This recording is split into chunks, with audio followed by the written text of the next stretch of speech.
السلام علیکم دوستو، امید کرتی ہوں آپ سب لوگ خیریت کے ساتھ ہوں گے۔ تو آج کی ویڈیو میں آپ سب کے ساتھ میں ملک صفدر حیات کی ڈائری سے ایک اور ناول شیئر کرنے جا رہے ہیں جس کا نام ہے وفا پیشہ۔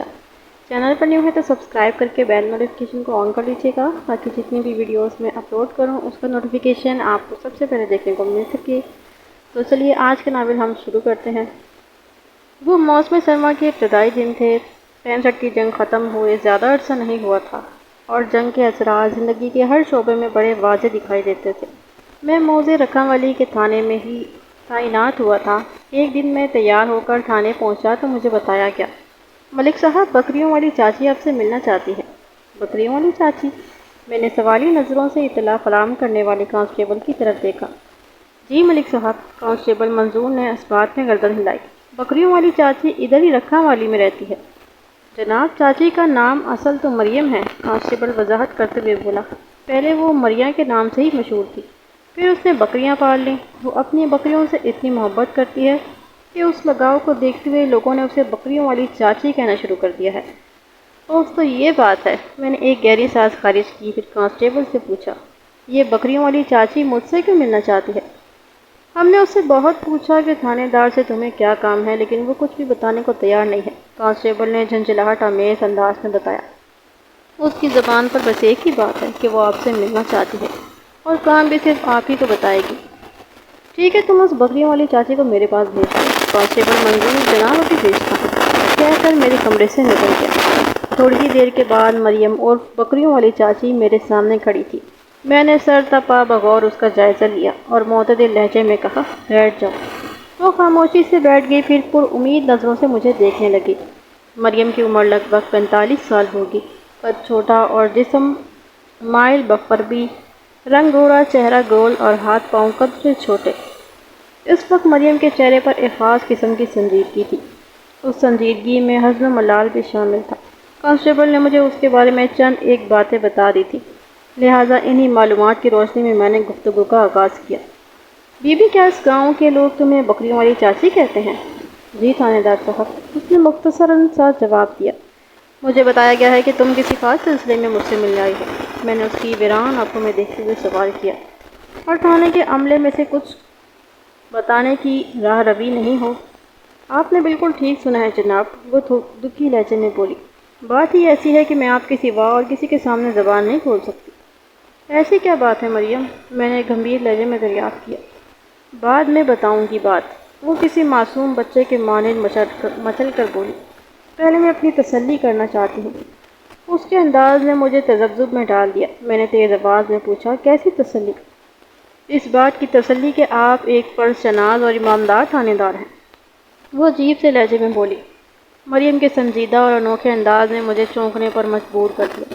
میں نے آنکھیں سکیڑ کر اسے دیکھا اور پوچھا، اور تمہاری یہ تسلی کس طرح ہوگی؟ آپ میرے چند سوالات کے ٹھیک ٹھاک جوابات دیں، وہ بدستور گہری سنجیدگی سے بولی۔ میں خود ہی اندازہ کر لوں گی کہ آپ پر بھروسہ کیا جا سکتا ہے یا نہیں۔ یوں محسوس ہو رہا تھا کہ مریم اس تھانے کی انچارج ہو اور میں کسی سائل کی حیثیت سے اس کے سامنے بیٹھا ہوں۔ میں اتنا تو سمجھ گیا وہ کسی نہایت ہی اہم راز سے پردہ اٹھانے میرے پاس آئی ہے، لیکن وہ کیا راز تھا اس کا ابھی تک مجھے کچھ اندازہ نہیں ہو سکا تھا۔ لہٰذا میں نے پوری توجہ سے مریم کو سننے کا فیصلہ کیا اور ٹھہرے ہوئے لہجے میں کہا، ٹھیک ہے مریم، تم کرو سوال۔ اس نے پوچھا، تھانے دار صاحب، کیا آپ کی نظر میں اس گاؤں کے لوگ سب برابر ہیں؟ بالکل، میں تمام لوگوں کو ایک ہی نظر سے دیکھتا ہوں، میں نے مضبوط لہجے میں جواب دیا۔ قانون سب کے ساتھ یکساں سلوک کرنے کو کہتا ہے، یعنی آپ کی نگاہ میں کوئی چھوٹا بڑا نہیں، وہ معنی خیز انداز میں بولی۔ جو بھی کسی جرم میں ملوث ہوگا اسے اس کے جرم کے مطابق سزا ملے گی۔ کوئی اپنی طاقت اور اختیار کی وجہ سے کسی خاص رعایت یا چھوٹ کا مستحق نہیں ہو سکتا۔ بالکل، یہ ایک اصولی بات ہے، میں نے اس بات میں گردن ہلائی اور کہا، قانون اسی بات کا تقاضا کرتا ہے۔ وہ اپنی تسلی کو آخری مراحل سے گزارتے ہوئے بولی، آپ کا مطلب یہی ہے نا کہ اگر کسی چودھری، وڈیرے یا پٹواری کی اولاد بھی جرم کرے گی تو وہ اپنے باپ کے تعلقات کی وجہ سے سزا سے نہیں بچ سکے گی؟ ہاں بھائی، میرا یہی مطلب ہے، میں نے جواب دیا۔ وہ مطمئن انداز میں ایک گہری سانس خارج کرتے ہوئے بولی، ٹھیک ہے، میں آپ سے بات کر سکتی ہوں۔ اس کا مطلب ہے؟ میں نے سوالیہ نظروں سے اس کی طرف دیکھا۔ تمہاری تسلی ہو گئی کہ میں ایک پرشناس اور ایماندار انچارج ہوں؟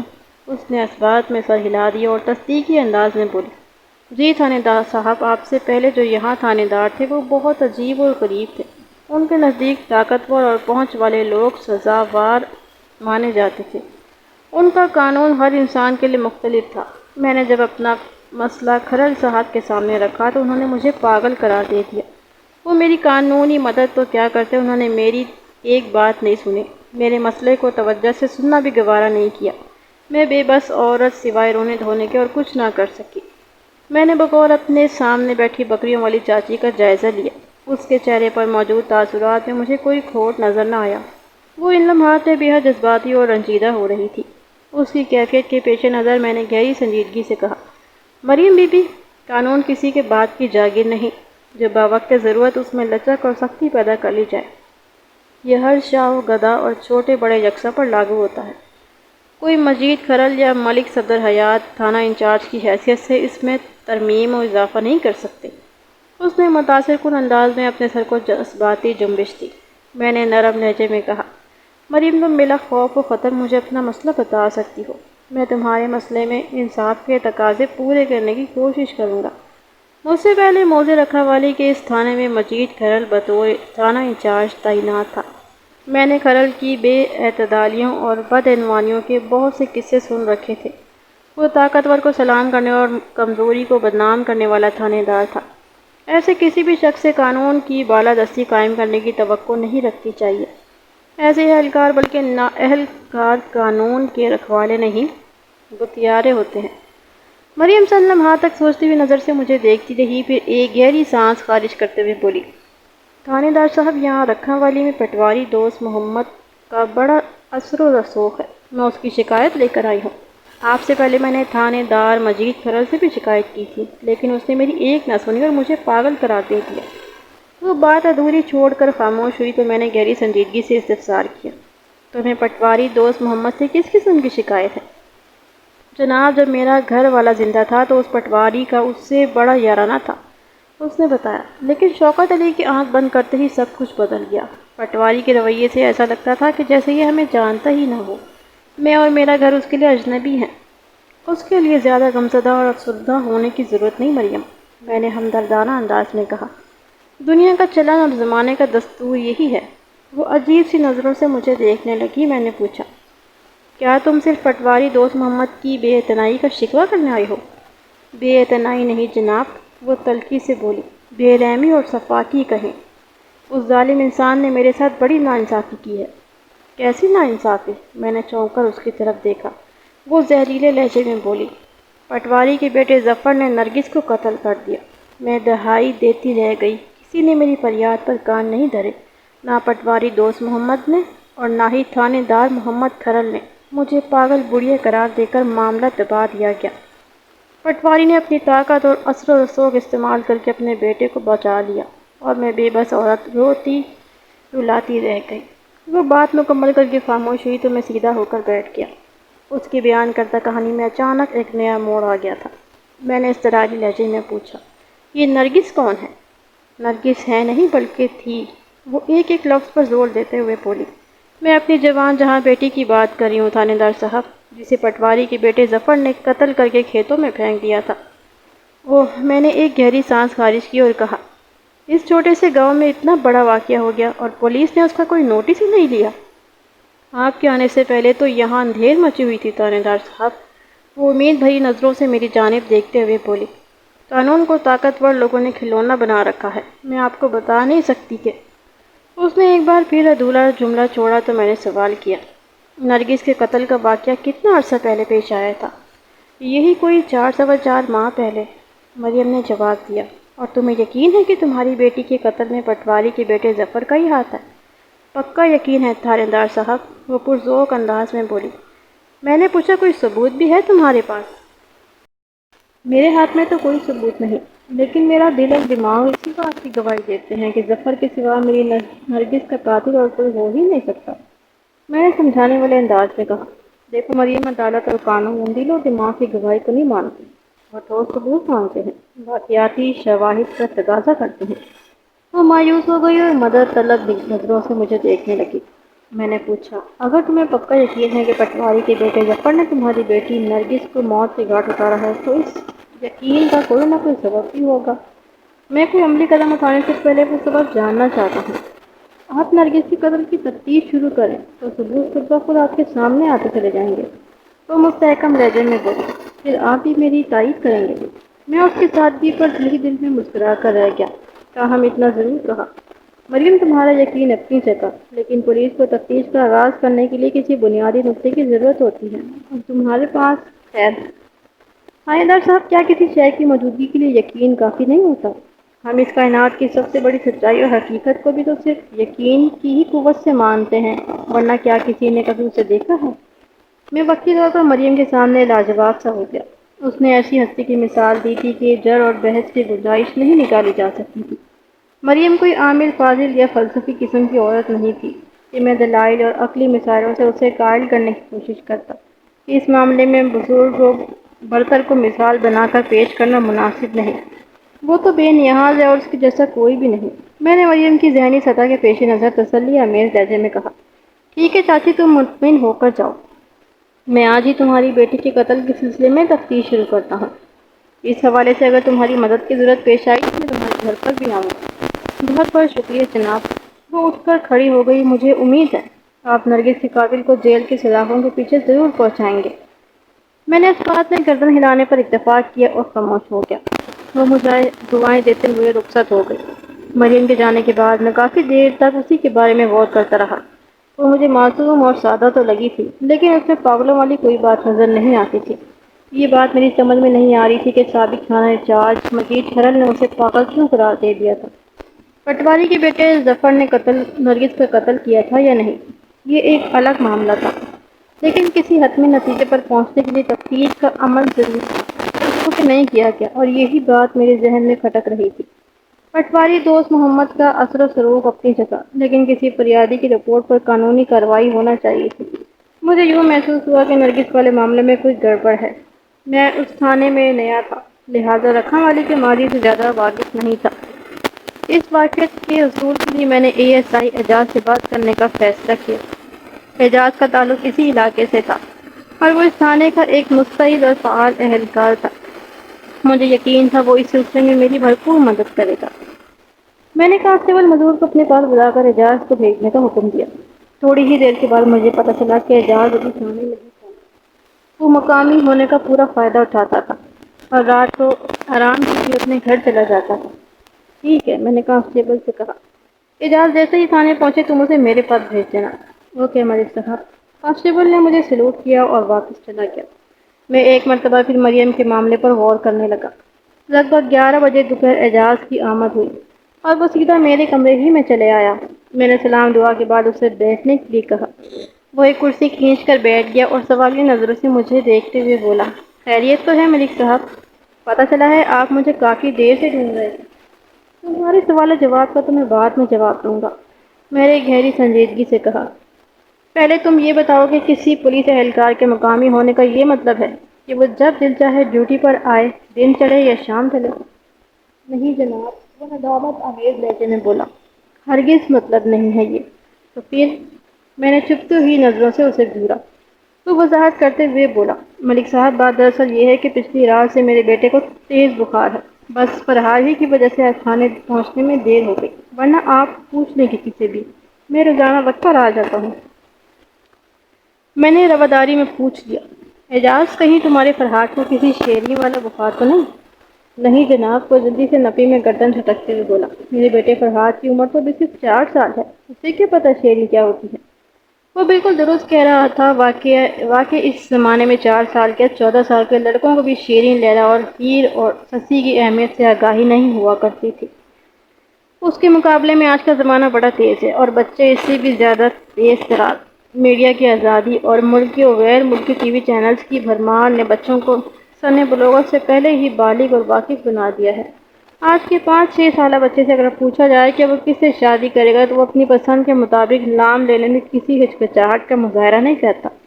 ان کی یہ پسندیدگی ثنا، نتاشا، ایشوریہ رائے، رانی مکھرجی اور ملائکہ شراوت سے آگے بڑھ کر جولیا رابرٹس، اینجلینا جولی اور ریحانہ تک جا پہنچتی ہے۔ بہرحال وقت کی بات ہے اور وقت کے ساتھ ہر شے کے طور طریقے اور انداز بدل جاتے ہیں۔ ہمارے والدین کی بعض معاملات میں ہم سے سخت شکایت ہوا کرتی تھی، بعض معاملات میں ہمیں اپنے بچوں سے شکوہ ہے، اور ہو سکتا ہے کہ آئندہ ان بچوں کو اپنے بچوں سے اسی طرح کے رنگین و سنگین شکایت ہے۔ میں نے عیسائی اعجاز حسین کی عذر کو درست تسلیم کرتے ہوئے اصل موضوع کی طرف آنے میں ذرا دیر نہ لگائی اور گہری سنجیدگی سے پوچھا، اعجاز کیا تم مریم کو جانتے ہو؟ آپ بکریوں والی چاچی کی بات تو نہیں کر رہے؟ اس نے چونک کر میری جانب دیکھا۔ میں نے اس بات میں گردن ہلاتے ہوئے کہا، ہاں میں اسی مریم کے بارے میں پوچھ رہا ہوں۔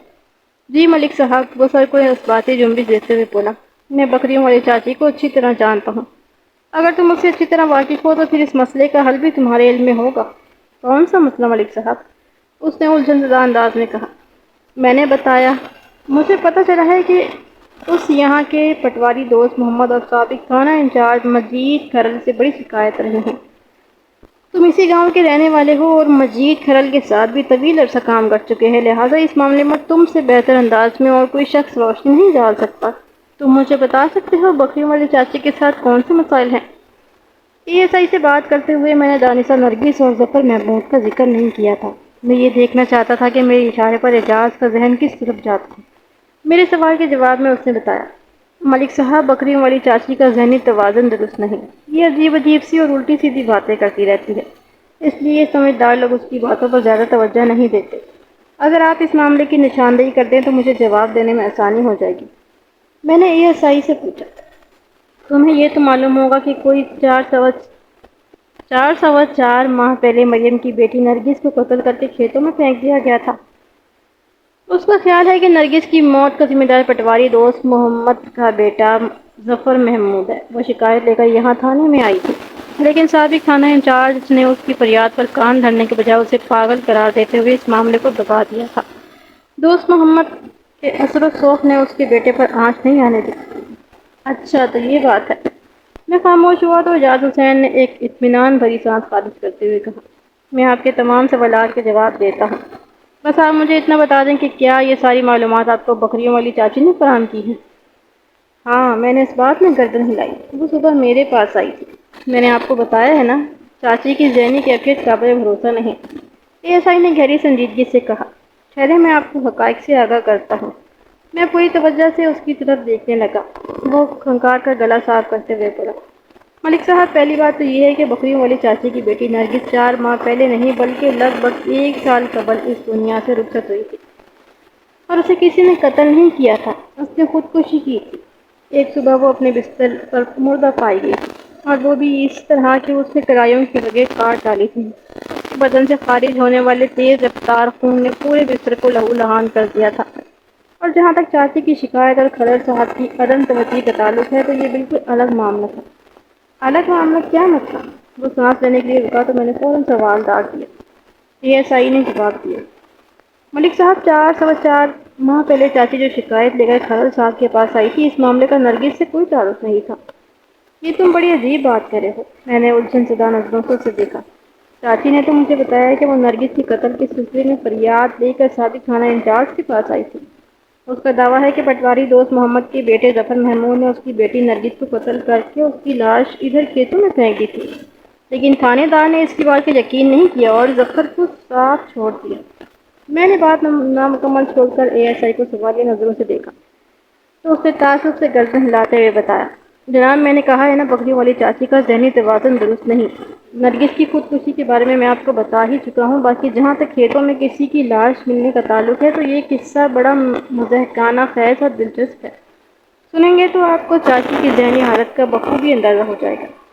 ایسی بات نہیں کہ کھرل صاحب نے چاچی کی شکایت پر کوئی کارروائی نہ کی ہو۔ کھرل صاحب نے مجھے جائے وقوع کا جائزہ لینے کے لیے روانہ کیا تھا۔ میں چاچی مریم کے ہمراہ اس کھیت میں پہنچا جہاں چاچی کے بیان کے مطابق ظفر نے نرگس کی لاش پھینکی تھی، لیکن وہاں کی صورتحال نے پہلے مجھے کہکہے لگانے پر مجبور کیا، اور بعد ازاں مجھے چاچی کی حماقت پر شدید غصہ آیا۔ کیوں؟ میں نے آنکھیں سکیڑ کر اس کی طرف دیکھا۔ تم نے وہاں ایسا کیا دیکھ لیا تھا؟ کیا نرگس کی لاش کھیتوں میں موجود نہیں تھی؟ ہرگز نہیں ملک صاحب، اس نے بڑی شدت سے نفی میں گردن ہلائی۔ میں نے تذبذب لہجے میں آخر؟ وہ بولا، جناب کھیتوں میں مجھے ایک بکری مردہ حالت میں پڑی نظر آئی تھی۔ کسی شخص نے بکری کی گردن کاٹ کر اسے کھیتوں میں پھینک دیا تھا۔ یہ سچ ہے کہ وہ بکری چاچی مریم کی ملکیت تھی، لیکن وہ ہرگز نرگس نہیں تھی۔ میں نے شکزدہ نظروں سے چاچی کا جائزہ لیا تو وہ طلوعی آواز میں احتجاج کرنے لگی۔ مجھے پتا ہے آپ کو میری بات پر یقین نہیں آیا، لیکن میں بڑی سے بڑی قسم کھانے کو تیار ہوں، یہ نرگس ہے، میری پیاری بیٹی نرگس، جسے پٹواری کے ظالم بیٹے نے قتل کر کے یہاں پھینک دیا ہے۔ میں تھانے دار کے سامنے بھی یہی بیان دوں گی اور کچہری میں جا کر بھی یہی دہائی دوں گی۔ یہ ایسا ہی خاموش ہوا تو میں نے گمبھیر لہجے میں اسے دریافت کیا، یہ تو خاصی تشویشناک صورتحال ہے، تو پھر تم نے کیا کیا؟ جناب کرنا کیا تھا، میں کھیتوں سے واپس تھانے آ گیا، یہ ایسائی نے تھکے ہوئے لہجے میں جواب دیا۔ میں نے کھرر صاحب کو صورتحال سے آگاہ کیا، میرے ساتھ ہی چاچی مریم بھی تھانے پہنچ گئی تھی۔ اس نے واویلا مچا دیا۔ اس کی زبان پر صرف یہی تھا کہ پٹواری دوست محمد کے بیٹے ظفر محمود نے اس کی بیٹی نرگس کو قتل کر دیا ہے۔ وہ بار بار کھرر صاحب سے مطالبہ کر رہی تھی کہ ظفر کو گرفتار کر کے جیل پہنچایا جائے۔ وہ اپنی بیٹی کے قاتل کو پھانسی کے پھندے پر لٹکا ہوا دیکھنا چاہتی ہے، لیکن ظاہر ہے اس کے مطالبے پر عمل کرنا ممکن نہیں تھا۔ لہٰذا کھرر صاحب نے کوئی سنجیدہ کارروائی نہ کرتے ہوئے یہ معاملہ دبا دیا۔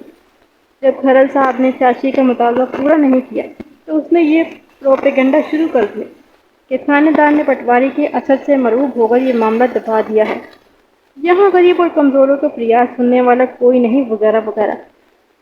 وہ مجھ سے بھی اسی حوالے سے ملی تھی، میں نے سوچ میں ڈوبے ہوئے لہجے میں کہا۔ مجھے اس میں پاگلوں والی کوئی علامت نظر نہیں آئی، مگر جو حالات تم نے بیان کیے ہیں وہ تشویشناک اور قابل غور ہیں۔ اے ایس آئی نے ایک ایک لفظ پر زور دیتے ہوئے کہا۔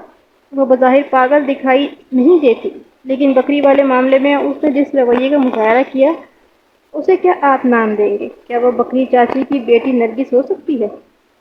وہ بکری کیا، کوئی بھی بکری اس کی بیٹی نرگس نہیں ہو سکتی، میں نے ٹھہرے ہوئے لہجے میں کہا۔ لیکن اس نقطے پر غور و فکر کرنے کی ضرورت ہے کہ چاچی مریم اپنے موقف پر اتنی سختی سے کیوں ابھی تک بنی ہوئی ہے۔ میں نے لمحاتی توقف کے بعد اضافہ کرتے ہوئے کہا، مریم کے اس پیڑ کے پیچھے کوئی نہ کوئی نفسیاتی بیج ضرور چھپا ہوا ہے۔ اگر ہم اس بیج کو تلاش کرنے میں کامیاب ہو جائیں تو یہ مسئلہ حل کیا جا سکتا ہے، بس ہمدردانہ انداز میں تھوڑی کوشش کرنے کی ضرورت ہے۔ پی ایس آئی نے اظہار رائے کرتے ہوئے کہا، میرے خیال میں چاچی کی ذہنی کیفیت کا سبب نرگس کی المناک موت ہے۔ شوہر کے انتقال کے بعد وہ نرگس تک محدود ہو کر رہ گئی تھی۔ نرگس اس کی اکلوتی اولاد تھی، ظاہر ہے اس کی توجہ کا مرکز و محور وہی تھی۔ جب نرگس نے خودکشی کی تو وہ بکھر کر رہ گئی تھی۔ تھوڑے ہی عرصے کے بعد اس نے 2-3 بکریاں پال لیں اور ان بے زبان جانوروں کے ساتھ سگی اور اولاد جیسا سلوک کرنے لگی۔ اس کی وجہ سے لوگوں نے اسے بکریوں والی چاچی کہنا شروع کر دیا تھا۔ وہ بکریوں کے بارے میں علی الاعلان کہتی تھی کہ وہ اس کی بیٹیاں ہیں۔ وہ سانس لینے کے لیے رکا، پھر اپنی بات کو مکمل کرتے ہوئے بولا، میرے خیال میں وہ اس بکری کو نرگس سمجھنے لگی تھی جو مردہ حالت میں کھیتوں میں پڑی ملی تھی۔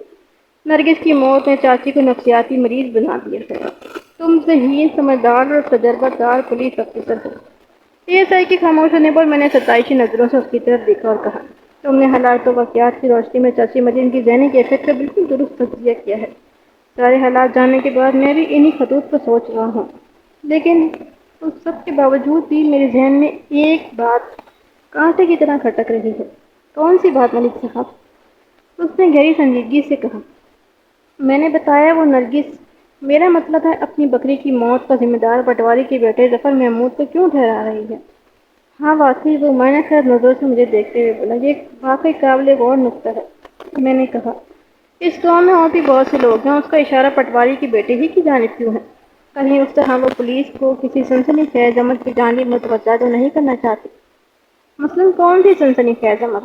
اے ایس آئی نے چونک کر مجھے دیکھا۔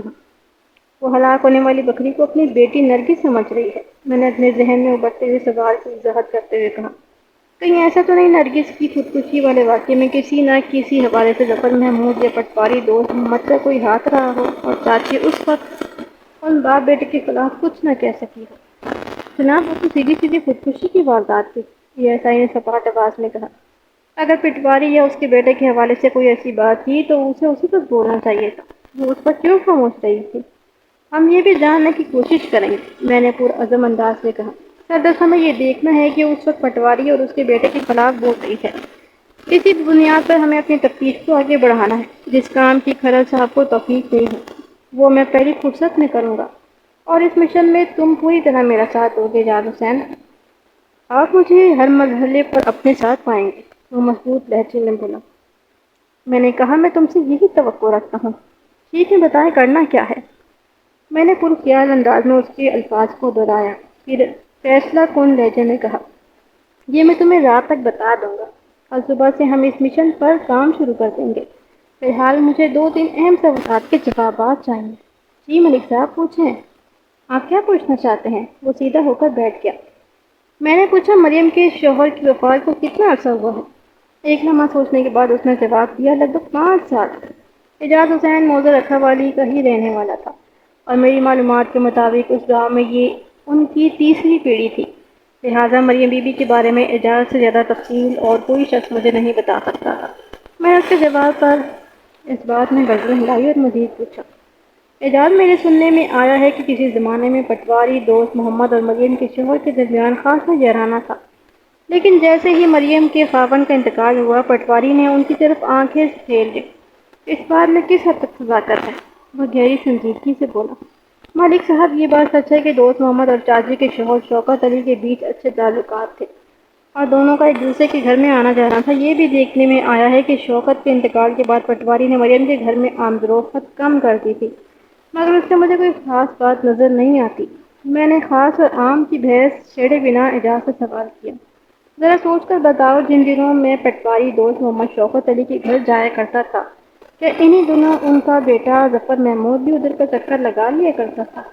جناب میں نے اپنی آنکھوں سے تو کبھی ظفر محمود کو شوکت علی کے گھر میں داخل ہوتے ہوئے یا باہر نکلتے نہیں دیکھا، اعجاز نے سادہ سے لہجے میں بتایا، لیکن سننے میں یہی آیا ہے کہ ظفر کا اس گھر میں آنا جانا تھا۔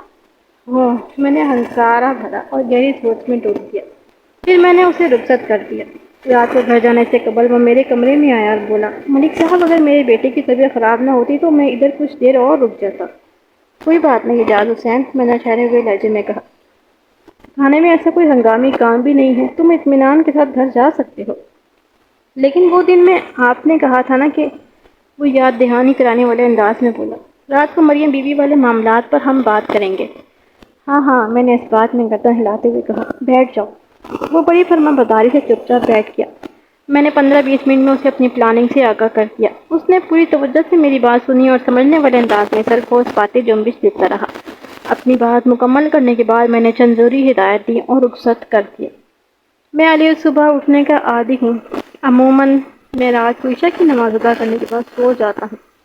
کبھی کارِ سرکار یا کسی اور وجہ سے رات کو دیر تک جاگنا بھی پڑ جائے تو اس سے میری بیداری کے معاملات متاثر نہیں ہوتے۔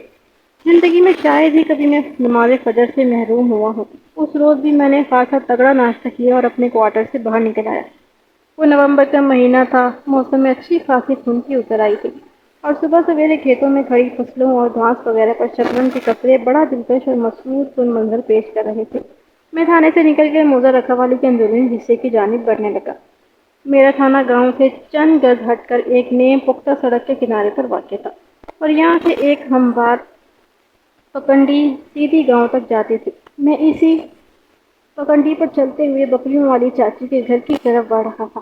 رات کو اعجاز حسین سے میں نے اس کے گھر کی لوکیشن اچھی طرح سمجھ لی تھی۔ میں اس وقت سادہ لباس میں تھا۔ گاؤں کے اندر داخل ہونے کے بعد میں مطلوبہ گلی میں پہنچا، پھر مدینہ مسجد سے ملک گھر کے دروازے پر دستک دی۔ میری معلومات کے مطابق اس گھر میں بکریوں والی چاچی اپنی بکریوں کے ساتھ رہتی تھی۔ دستک کے جواب میں اندر سے مریم کی آواز نکلی، پتہ نہیں یہ صبح کون کون آ گیا۔ اس استفسار کے ساتھ چلتے ہوئے قدموں کی آواز بھی سنائی تھی۔ یقیناً وہ دروازہ کھولنے ادھر ہی آ رہی تھی۔ مریم نے دروازہ کھولنے سے پہلے بآواز بلند پوچھا، کون ہے؟ میں نے گلا کھنگار کر صاف کیا اور تسلی آمیز لہجے میں کہا، چاچی یہ میں ہوں، ملک صفدر حیات، اس علاقے کا تھانے انچارج۔ وہ تھانے دار صاحب آئے ہیں، اس نے تفتیش بھری آواز سنائی دی، اور اگلے ہی لمحے اس نے دروازہ کھول دیا۔ اس کے چہرے پر نظر پڑی تو میں مسکرایا۔ اس نے گلی میں دائیں بائیں دیکھا اور الجھن زدہ انداز میں بولی، تھانے دار صاحب اتنی صبح اور وہ بھی سادہ لباس میں، خیریت تو ہے نا؟ ابھی تک تو خیریت ہی ہے، میں نے سادہ سے لہجے میں کہا۔ صبح کی سیر کے لیے نکلا تھا، ادھر سے گزرا تو سوچا کہ تم سے بھی ملتا چلاؤں، اسی لیے تمہارے دروازے پر آ گیا ہوں۔ تو بسم اللہ جی، وہ جلدی سے بولی۔ آئے اندر آ جائیں۔ میں اس کے گھر کے اندر داخل ہو گیا۔ وہ ایک سادہ سا دیہاتی مکان تھا۔ گھر کے پچھلے حصے میں 2 کمرے پہلو بپہلو بنے ہوئے تھے، جن کے آگے ایک طویل برآمدہ تھا اور اس کے بعد وسیع و عریض صحن جو برآمدے سے شروع ہو کر بیرونی دروازے والی دیوار تک چلا گیا تھا۔ اسی صحن میں چند سایہ دار درخت بھی نظر آ رہے تھے۔ ایک دیوار کے ساتھ بوڑھی بھینس کھڑی تھی۔ اس کے قریب ہی 2 بکریاں کھوٹیوں سے بندھی ہوئی تھی۔ میں صحن پر ایک سرسری سی نگاہ ڈال کر چاچی کے ساتھ برآمدے میں آ گیا۔ اس نے مجھے وہاں بچھی ایک چٹائی پر بٹھایا اور خود برآمدے کے کونے کی طرف بیٹھ گئی۔ برآمدے کے حصے میں چولہا روشن تھا اور اس چولہے پر ایک چھوٹی دیگچی رکھی دکھائی دے رہی تھی، جس کا صاف مطلب یہی تھا کہ مریم کچھ پکا رہی تھی۔ چولہے کے قریب ہی فرش پر اور دیوار پر بنی 2 چھتی پر برتن بھی نظر آ رہے تھے۔ ایک لحاظ سے برآمدے کے اس کونے کو باورچی خانہ کہا جا سکتا تھا۔ میں چارپائی پر بیٹھا بغور چاچی کی حرکات اور سکنات کا جائزہ لینے لگا۔ اکیلے انسان کی زندگی بھی کتنی عجیب اور محدود ہوتی ہے۔ اگر انسان ابتدا ہی سے اکیلا ہوتا تو وہ آسانی سے گزارا کرتا ہے، لیکن مریم کے ساتھ جو حالات پیش آئے تھے ان کے پیش نظر زندگی سے نباہ کرنا آسان نہیں ہوتا۔ لگ بھگ 5 سال پہلے اس کی خاوند شوکت علی کا انتقال ہو گیا تھا۔ پھر کم و بیش 1 سال قبل اس کی بیٹی نرگس نے خودکشی کر لی تھی، جس کے بعد وہ بالکل ٹوٹ کر رہ گئی تھی اور بکریوں سے دل لگا لیا تھا۔ 2 بکریاں تو اس کے گھر کے صحن میں بھوری بھینس کے برابر میں موجود تھی۔ ایک بکری ASI کے بیان کے مطابق کوئی 4 سال پہلے کھیتوں میں مردہ پائی گئی تھی۔ لوگوں کا بیان یہ تھا کہ مریم دیوانگی میں اس بکری کو نرگس کہتی تھی اور اس کے قتل کی رپورٹ درج کرانے پہنچی تھی۔ کل صبح اس نے مجھ سے بھی اسی نوعیت کی گفتگو کی تھی اور بڑے دعوے سے کہا تھا کہ اس کی بیٹی نرگس کے قتل میں پٹواری کے بیٹے ظفر محمود کا ہاتھ ہے۔ لیکن نظر بعد ASI اعجاز حسین سے ہونے والی تفصیلات بات چیت نے میری سوچ کو ایک نئی راہ دی تھی۔ اگر ASI کا کہا درست تھا تو پھر مریم کی ذہنی صحت پر شک کرنے کا جواز بنتا تھا، اور میں اسی تصدیقی مہم کے آغاز کے سلسلے میں صبح صبح تھانے سے نکل مریم کے گھر پہنچا تھا۔ مجھے امید تھی کہ میں تفتیش کی شروعات کے لیے مضبوط پوائنٹس تلاش کر لوں گا۔ میں مریم پر نگاہ جمائے اسی کے بارے میں سوچ رہا تھا کہ وہ اٹھی اور اندر کمرے میں چلی گئی۔ اس نے اپنے ایک ہاتھ میں پلیٹ تھام رکھی تھی۔ تھوڑی ہی دیر کے بعد وہ مذکورہ پلیٹ کے ساتھ کمرے میں برآمد ہوئی تو میں چونک اٹھا۔ پلیٹ میں رس پاپڑ بھرے ہوئے تھے۔ وہ چلتی ہوئی سیدھی میرے پاس آئی، ایک چارپائی کو چارپائی کے ساتھ جوڑا اور رسیوں سے بھری ہوئی پلیٹ کو مذکورہ چارپائی پر رکھ دیا۔ میں نے حیرت بھری نظروں سے اسے دیکھا اور پوچھا، یہ کیا ہے مریم؟ رس ہے جی، وہ بڑی سادگی سے بولی۔ وہ تو مجھے بھی نظر آ رہے ہیں، میں نے جلدی سے کہا، لیکن یہ کس لیے؟ آپ کے پاس رکھ رہی ہوں تو آپ کے لیے ہی ہے، وہ بدستور سادہ لہجے میں بولی۔ آپ صبح سویرے میرے گھر آئے، میں ناشتہ کرائے بغیر آپ کو جانے نہیں دوں گی۔ چائے تیار ہے تو تبھی لا دوں گی، میں نے قدرے احتجاجی انداز میں کہا۔ مگر میں تو ناشتہ کر کے اپنے کوارٹر سے نکلا ہوں، تم یہ تکلف نہ کرو۔ اس نے چونک کر بے یقینی سے مجھے دیکھا اور الجھن زدہ انداز میں بولی، ناشتہ کر کے نکلے ہیں، مگر آپ نے تو مجھے پہلے بتایا تھا کہ صبح کی سیر کے لیے نکلے تھے، تو ادھر آ گئے۔ صبح کی سیر تو ناشتے سے پہلے کی جاتی ہے نا؟ اچھا، میں سمجھ گئی، تکلف میں نہیں آپ کر رہے ہیں، آپ میرے گھر میں ناشتہ نہیں کرنا چاہتے۔ وہ لمحے بھر کو رکی پھر اضافہ کرتے ہوئے بولی، اگر آپ کو چائے رس پسند نہ ہو تو میں مکھن لسی پراٹھا۔ تم بالکل غلط سمجھ رہی ہو مریم، میں نے قطع کلامی کرتے ہوئے کہا۔ بات پسند یا ناپسند کی نہیں، بلکہ حقیقت یہ کہ میں ناشتہ کر چکا ہوں۔ آسانی کے لیے یوں سمجھ لو کہ میں ناشتے کے بعد سیر کے لیے نکلا تھا۔ لیکن یہ کیسے ہو سکتا ہے؟ اس مرتبہ اس نے میری بات کاٹ دی۔ آپ پہلی مرتبہ میرے گھر آئے اور کچھ کھائے پیے بغیر ہی چلے گئے۔ میں نے اس کے خلوص اور اخلاق کی ضد کے سامنے جذبی طور پر ہتھیار پھینک کر صرف چائے کے لیے آمادگی ظاہر کر دی۔ ابھی تک وہ اپنے کسی بھی طور طریقے سے مجھے ذہنی مریضہ یا کھسکی ہوئی محسوس نہیں ہوئی تھی۔ اس کی نفسیاتی صحت کے حوالے سے بالکل درست اندازہ میں اسی وقت قائم کر سکتا تھا جب میں ASI سے حاصل کردہ معلومات کی روشنی میں مریم سے تفصیلی گفتگو کرتا۔ ناشتے کے بعد میں اسے اسی طرف لے آیا۔ ہمارے درمیان ہلکی پھلکی باتوں سے گفتگو کا آغاز ہوا۔ اس نے گہری سنجیدگی سے پوچھا، تھانے دار صاحب، آپ نے نرگس کے قتل کے سلسلے میں تفتیش تو شروع کر دی ہے نا؟ وہ میرے سامنے ایک موڑے پر جم کر بیٹھ گئی۔ بالکل شروع کر دی ہے، میں نے اس بات میں گردن ہلائی۔ تم سے یہ ملاقات اسی سلسلے میں ہو رہی ہے؟ ابھی ابتدا ہے، لیکن مجھے یقین ہے کہ میں بہت جلد انتہا تک پہنچ جاؤں گا۔ اس نے بڑی گہری نظروں سے میری آنکھوں میں دیکھا اور سوال کیا، ابتدائی تفتیش میں کوئی اہم بات سامنے آئی ہے؟ بہت ساری اہم باتیں سامنے آئی تو ہیں، لیکن کیا تھانے دار صاحب؟ اس نے بےتاب لہجے میں پوچھا۔ میں نے ٹھہری ہوئی آواز میں کہا، دیکھو مریم بی بی، اب میں تم سے جو کچھ کہنے والا ہوں اس کو سن کر تم خفا نہ ہونا۔ یہ میری ذاتی خیالات نہیں ہے، بلکہ گاؤں کے اکثر لوگوں کی تمہارے بارے میں رائے ہے۔ تم جانتی ہو مجھے اس تھانے میں تعینات ہوئے ابھی جمعہ 8 دن گزرے ہیں۔ میری معلومات کے ذریعے یہی لوگ ہیں۔ فی الحال میں لمحے بھر کو رکا، پھر اپنی بات کو مکمل کرتے ہوئے کہا، لیکن جیسے جیسے تفتیش آگے بڑھے گی ممکن ہے حالات پلٹا کھائیں گے اور سب کچھ بدل جائے۔ اس لیے میں تم سے صرف اتنا کہنا چاہتا ہوں کہ اگر تمہیں میری کوئی بات ناگوار پوچھ تو اس پر غصہ دکھانے کے بجائے ٹھنڈے دل سے غور و فکر کرنا۔ تم میرا مطلب سمجھ رہی ہو نا؟ میں سمجھ رہی ہوں، وہ اسفات میں سر ہلاتے ہوئے بولی۔ میں کوئی پاگل نہیں ہوں جو آپ کی نیت پر شک کروں۔ آپ تو بڑے بھلے اور بی بھی تھانے دار ہیں، بی بھی تھانے دار ہیں، جو بھی کہنا ہو بلا جھجک کہیں۔ میں اس گاؤں کے لوگوں اور ان کے کرتوت سے اچھی طرح واقف ہوں۔ مریم کے آخری 2 جملوں نے مجھے خاصا اخلاقی حوصلہ دیا اور میں اس سے بعض ناقابل برداشت باتیں کرنے کی پوزیشن میں آ گیا۔ میں نے تشکر آمیز لہجے میں اس سے کہا، مریم یہ تو تمہارا اعلیٰ ظرف ہے کہ جو تم مجھ پر اتنا اعتبار کر رہے ہو۔ تھانے دار صاحب، وہ کھوئے لہجے میں بولی، کل صبح جب میں نے تھانے جا کر آپ سے ملی تھی نا، تو اسی وقت میں نے آپ کے برتاؤ اور باتوں سے یہ اندازہ قائم کر لیا تھا کہ آپ ایک ایماندار، خرچناس اور قابل بھروسہ پولیس آفیسر ہیں۔ لہٰذا وہ ساتھ درست کرنے کے لیے رکے، پھر اضافہ کرتے ہوئے بولی، لہٰذا آپ بے فکر ہو کر مجھ سے بات کر سکتے ہیں۔ میں آپ کی کسی بات کا برا نہیں مناؤں گی اور نہ ہی آپ پر غصہ دکھاؤں گی۔ میں حیرت سے آنکھیں پھاڑ پھاڑ کر اس ادھیڑ عمر دیہاتن کو دیکھنے لگا۔ وہ بظاہر ایک سادہ سی عورت نظر آتی تھی، لیکن اس کی گفتگو میں بعض جملے بڑے معنیخیز اور فلسفی سے معمور ہوتے تھے، اور ایک لمحے کے لیے بھی یہ گمان نہیں گزرتا تھا کہ وہ کسی ذہنی عارضے یا نقص کا شکار ہوگی۔ میں بھی سوچ ہی رہا تھا کہ بات کہاں سے شروع کروں کہ وہ یک دم اٹھ کر کھڑی ہو گئی۔ اس نے تفتیش بھری نظروں سے سین کی جانب دیکھا اور اضطراری لہجے میں بولی، 1 منٹ تھانے دار صاحب، میں ابھی آتی ہوں۔ میں نے دیکھا وہ برآمدے سے نکل کر شین میں گئی اور پھر اس کا رخ بھوری بھینس کی جانب ہو گیا۔ میں بڑی توجہ سے اس کی حرکات و سکنات کا جائزہ لینے لگا۔ وہ بھینس اور بکریوں کے پاس پہنچی، ان کے سامنے موجود کنڈلی اور ان کے اندر پڑے چارے کے ساتھ تھوڑی چھیڑ چھاڑ کی اور واپس میرے پاس آ گئی۔ موقع پر بیٹھتے ہوئے اس نے سرسری انداز میں کہا، یہ بھوری میری سلمیٰ اور کیسرا کے ساتھ بڑی زیادتی کرتی ہے۔ میں نے چونک کر مریم کو دیکھا، وہ میرے پاس سے اٹھ کر بھینس اور بکریوں کے پاس گئی تھی۔ اس کے جملے میں موجود بھوری سے اگر بھینس مراد کی جاتی تو اس کا مطلب یہ تھا کہ سلمیٰ اور کیسرا سے اس کی مراد 2 بکریاں تھیں جو بھینس کے ساتھ کھڑی تھیں۔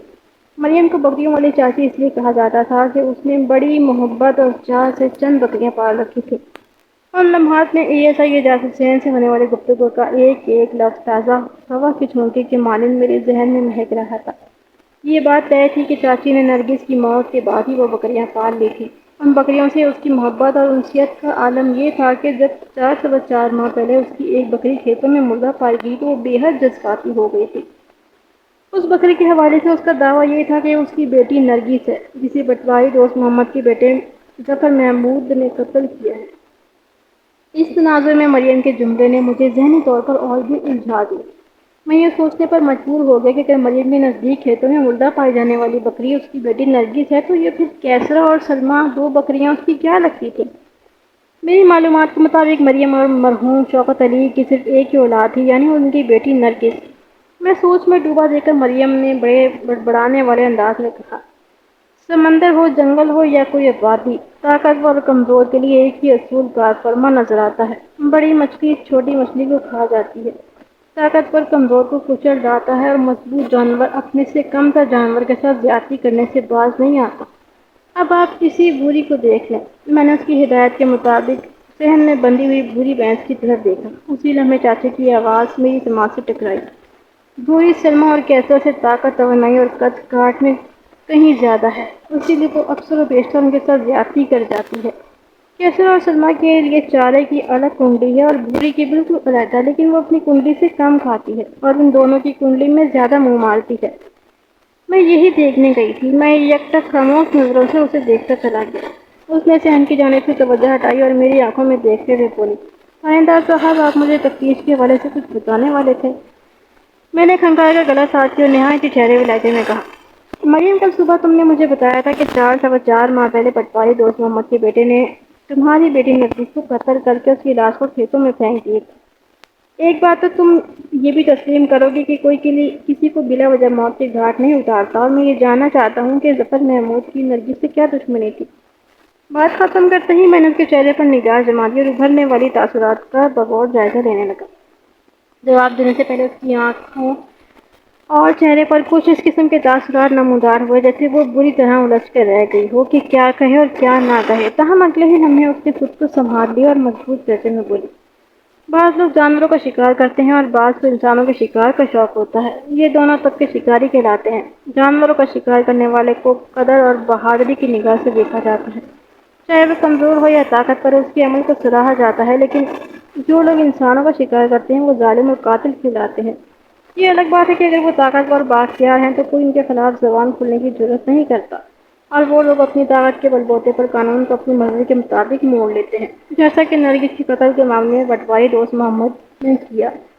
آپ میری بات تو سمجھ رہے ہیں نا؟ اس نے رک کر سوالیہ نظروں سے میری طرف دیکھا اور بولی، ظالم لوگ بغیر کسی دشمنی کے محض اپنے شوق کی خاطر بھی کسی انسان کی جان دینے سے دریغ نہیں کرتے۔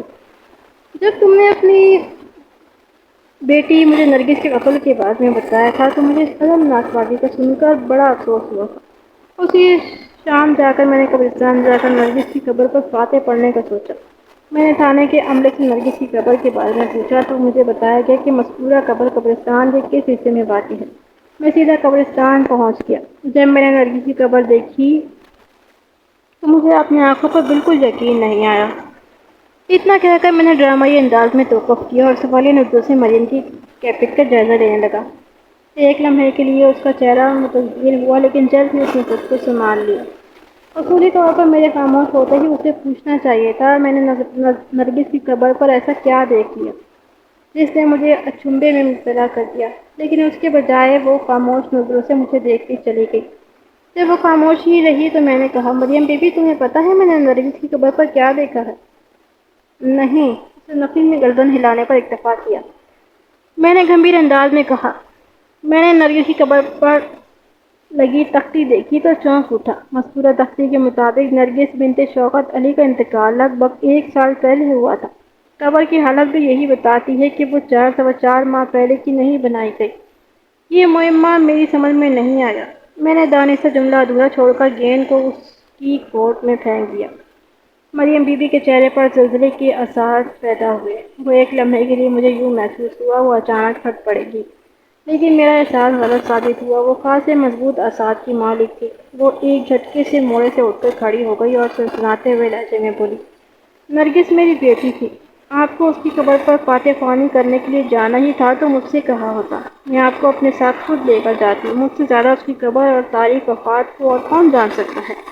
میں اٹھ کر کھڑا ہو گیا اور دھیمے لہجے میں کہا، ٹھیک ہے، تم مجھے ابھی نرگس کی قبر پر لے چلو۔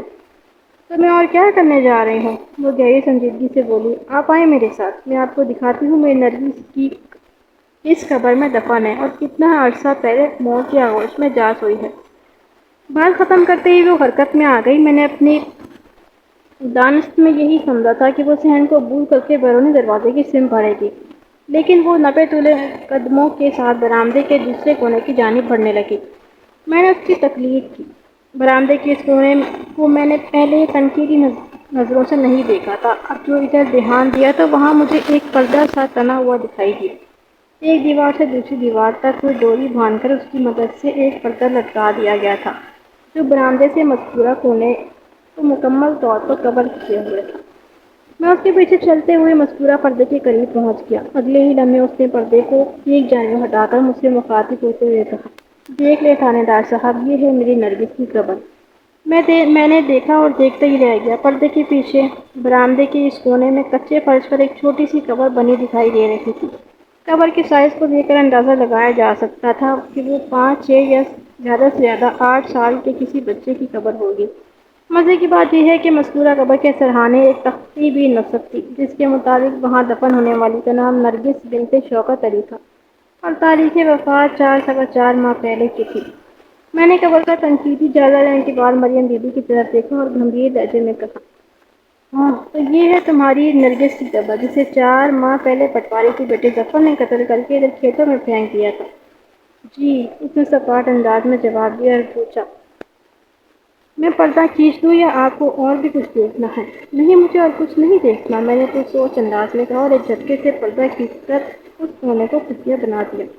ہم ایک مرتبہ پھر وہیں آ بیٹھے جہاں سے تھوڑی دیر پہلے اٹھ کر گئے تھے۔ اس نے گہری سنجیدگی سے پوچھا، تھانے دار صاحب، اب تو آپ کو یقین آ گیا ہوگا کہ میری نرگس کتنا عرصہ پہلے فوت ہوئی تھی۔ یہ بات سمجھنے میں مجھے کوئی قطعاً دشواری پیش نہ ہوئی کہ مریم نے 4 ماہ قبل ہلاک ہونے والی بکری کو اپنے گھر کے برآمدے کے کونے میں دفن کر رکھا تھا۔ یہ عمل میرے لیے شدید حیرت کا باعث تھا کہ وہ ایک پالتو بکری کے لیے اس قدر جذباتی بھی ہو سکتی تھی کہ اسے اپنی حقیقی بیٹی کی جگہ تصور کرنے لگے۔ نہ صرف یہ کہ اسے اپنی بیٹی سمجھنے لگے بلکہ اس کی موت کے بعد وہ اپنے گھر میں اس بکری کی لاش کو بھی دفن کر کے اس کی باقاعدہ ایک قبر بنا ڈالے۔ اور ہاں، ایسا ہوا تھا، وہ سب کچھ میری آنکھوں کے سامنے تھا۔ مریم کے نفسیاتی جذباتی اقدام نرگس سے شدید محبت کا مظہر تھا، لیکن ایک بات طے تھی کہ وہ ذہنی طور پر نارمل عورت نہیں تھی۔ اس کے حوالے سے گاؤں والوں کا رویہ عافیت سبب نہیں رہا تھا اور یہ بات بھی واضح ہو گئی تھی کہ سابق تھانہ انچارج نے اس کی فریاد اور 2 بھائی کو ڈرپودے اعتنا کیوں نہیں جانا تھا۔ یہ سارے حقائق، سارے دلائل اور سارے واقعات اپنی جگہ ضرور صحیح، لیکن میرے ذہن کو صرف ایک سوال کا جواب درکار تھا، اور وہ سوال یہ تھا کہ مریم بی بی اپنی بیٹی کو نرگس یا اپنی بکری نرگس کی موت کا ذمہ دار پٹواری دوست محمد کے بیٹے مظفر محمود کو کیوں ٹھہرا رہی تھی؟ اس کا مطلب یہی تھا کہ وہ دونوں باپ بیٹا یا ان میں سے کوئی کسی نہ کسی حوالے سے نرگس کی موت کے معاملے میں بلا واسطہ یا بالواسطہ ضرورت ملوث تھے۔ میں نے فیصلہ کیا کہ مریم بی بی سے فارغ ہونے کے بعد میں آج دن میں کسی وقت ان دونوں سے ضرور ملوں گا، شاید اس سلجھی ہوئی ڈور سے کوئی سلجھا ہوا سرا ہاتھ آ جائے۔ میں نے اپنے سامنے بیٹھی ہوئی اس دکھی عورت کو مخاطب کرتے ہوئے ہمدردی بھرے لہجے میں پوچھا، مریم، اگر تمہاری بیٹی نرگس یہاں دفن ہے تو پھر اسے قبرستان میں اس کا نام اور بلدیت سے کس کی خبر ہے؟ اس کا چہرہ متغیر ہو گیا، لیکن کسی برہمی کا اظہار کرنے کے بجائے اس نے انتہائی لا تعلقی سے کہا، تھانے دار صاحب، میں صرف اپنی نرگس اور اس کی خبر کو جانتی ہوں اور میں نے آپ کو دکھا دی ہے۔ ادھر قبرستان میں جو دفن ہے مجھے اس سے کوئی مطلب نہیں، بس۔ اس کی قطعی انداز کے باوجود بھی میں نے اصرار کرتے ہوئے کہا، اسی قبرستان میں تمہارے شوہر شوکت علی بھی دفن ہے، اس کا 5 سال پہلے انتقال ہوا تھا، اور نرگس کی خبر شوکت علی کی خبر کے پیٹرن میں بنی ہوئی ہے۔ قبرستان میں دفن کسی بھی شخص سے مجھے کوئی مطلب نہیں۔ وہ میری بات مکمل ہونے سے پہلے ہی قطع کلامی کرتے ہوئے جارحانہ انداز میں بولی، عجیب عورت تھی یہ مریم بی بی، جس طرح ایک تجربہ کار اور کامیاب ماہر نفسیات نفسیاتی مریض کو مریض کہنے کے بجائے کلائنٹ کہہ کر ڈیل کرتا ہے اور بالآخر اس کے ذہنی اور نفسیاتی عارضے کو وقوع کر کے دم لیتا ہے، بالکل اسی انداز میں مجھے بھی مریم کی سوچ اور خیالات کی کھلم کھلا تردید کیے بنا نہایت ہی چابک دستی سے اپنا کام جاری رکھا تھا۔ اس نے اپنے اعتماد کا اظہار کرتے ہوئے اس دکھی کو سلجھایا جا سکتا تھا، چنانچہ ماحول کی کشیدگی کو دور کرنے کی خاطر میں نے سرسری لہجے میں کہا، مریم، تمہارا بہت بہت شکریہ، تم نے تو میرے ذہن کا بہت بڑا بوجھ اتار دیا۔ اس نے چوک اور الجھن زدہ نظروں سے مجھے دیکھا اور بولی، کیا مطلب جی؟ دیکھو نا، میں تمہارے لیے خواہ ہی فکر مند ہو رہا تھا، اور میں نے سنجیدہ لہجے میں کہا، اس بات سے مجھے مطمئن کر دیا ہے کہ تم اس گھر میں سلمیٰ اور کیسر نرگس کی یادوں کے ساتھ خوش ہو۔ میں تم سے یہ نہیں پوچھوں گا کہ یہ سلمیٰ اور کیسر کون ہے، کیونکہ ظاہر ہے یہ تمہارا خالص ذاتی معاملہ ہے۔ میرا ہر بھائی 101% کارگر رہا، وہ اس ظاہر لہجے میں بولی، آپ ضرور پوچھیں گی، اگر آپ نہیں بھی پوچھیں گے تو بھی میں آپ کو سلمیٰ اور کیسر کے بارے میں ضرور بتاؤں گی۔ وہ دیکھیں، اس نے ذہن میں بھوری بھینس کے ساتھ بندھی ہوئی بکروں کی جانب اشارہ کیا اور مجھے بتانے لگی، وہ کیسر اور سلمیٰ ہیں، میری بیٹیاں، یہ دونوں نرگس سے چھوٹی ہیں، اور نرگس ادھر برآمدے کے کونے میں دفن ہے۔ میں نے گمبھیر لہجے میں کہا، جی میں نے آپ کو اس کی خبر دکھائی ہے نا؟ وہ گہری سنجیدگی سے بولی۔ ہاں، میں گہری سوچ میں ڈوب گیا۔ میرے جی، میں تو یہ آئی کہ مریم سے پوچھوں، اگر وہ دونوں بکریاں اور اس کی بیٹیاں سلمیٰ اور کیسرا ہیں تو پھر بھوری بھینس یقیناً اس کی اماں جان ہوگی، مگر میں اس سے ایسا کوئی تلخ اور نکیلا استفسار نہ کر سکا۔ اس کی کیفیت دیکھ کر ان لمحات پر مجھے اس پر بڑا ترس آیا۔ وہ احساس محرومی کے ہاتھوں بڑی عجیب سی جذباتی اور نفسیاتی کشمکش بالفاظ دیگر ذہنی قسم پرسی کا شکار تھی۔ نرگس کی موت نے اس کے حواس کو بڑے ظالمانہ انداز میں متاثر کیا تھا۔ اس کی خودکشی کے بعد ہی اس نے بکریاں پال لی تھیں، اور ان 3 بکریوں میں سے ایک کو اس نے نرگس سمجھنا اور کہنا شروع کر دیا تھا۔ یہ تو مجھے بھی اس کی زبانی پتہ چلا تھا کہ باقی 2 بکریوں کو بھی وہ اپنی بیٹیاں سلمیٰ اور کیسرا تصور کرتی ہے۔ میری معلومات کے مطابق مریم کی صرف ایک ہی بیٹی نرگس تھی۔ کیسر اور سلمیٰ کے حوالے سے میرا ذہن الجھا تو میں نے اس سے پوچھنا مناسب سمجھا، لیکن قبل اس کے کہ میں اس سے کوئی سوال کرتا وہ بولی، تھانے صاحب آپ اس طرح خاموش کیوں بیٹھے ہیں؟ اگر میری کوئی بات بری لگی ہو تو میں اس کے لیے… ایسی کوئی بات نہیں مریم، میں نے اس کا معذرت خوانا جملہ مکمل ہونے سے پہلے ہی کہہ دیا۔ میں دراصل سلمیٰ اور کیسرا کے بارے میں سوچ رہا تھا۔ وہ سامنے بندھی بکریوں کی طرف محبت پاک نظروں سے دیکھتے ہوئے بولی، آپ ان کے بارے میں کیا سوچ رہے تھے؟ یہی کہ میں نے تو تمہاری صرف ایک ہی بیٹی کے بارے میں سنا تھا جس کا نام نرگس تھا، اس نے بڑی رسان سے جواب دیا۔ پھر یہ سلمیٰ اور کیسرا؟ میں نے دانستہ سوالیہ انداز میں بات ادھوری چھوڑی تو وہ سمجھانے والے انداز میں بولی، تھانے صاحب یہاں کے لوگوں نے آپ کو ادھوری معلومات دی ہیں۔ سلمیٰ اور کیسرا نرگس سے چھوٹی ہیں اور میں نرگس کو تو واپس نہیں لا سکتی، انہی دونوں کے سہارے زندہ ہوں۔ آپ سے میں ایک مرتبہ پھر منت کرتی ہوں کہ نرگس کے قاتل کو ضرور قانون کی گرفت میں لائیں۔ جب تک ظفر محمود اپنے حقیقی انجام کو نہیں پہنچے گا نرگس کی روح قرار نہیں آئے گا، اور جب تک نرگس کی روح بے چین رہے گی میں تڑپتی رہوں گی۔ آپ میری بات کو سمجھ رہے ہیں نا؟ آخری جملہ مریم نے پر امید اور آس سے ادا کیا تھا، لہٰذا میں نے گہری سنجیدگی سے اس بات میں گردن ہلا دی۔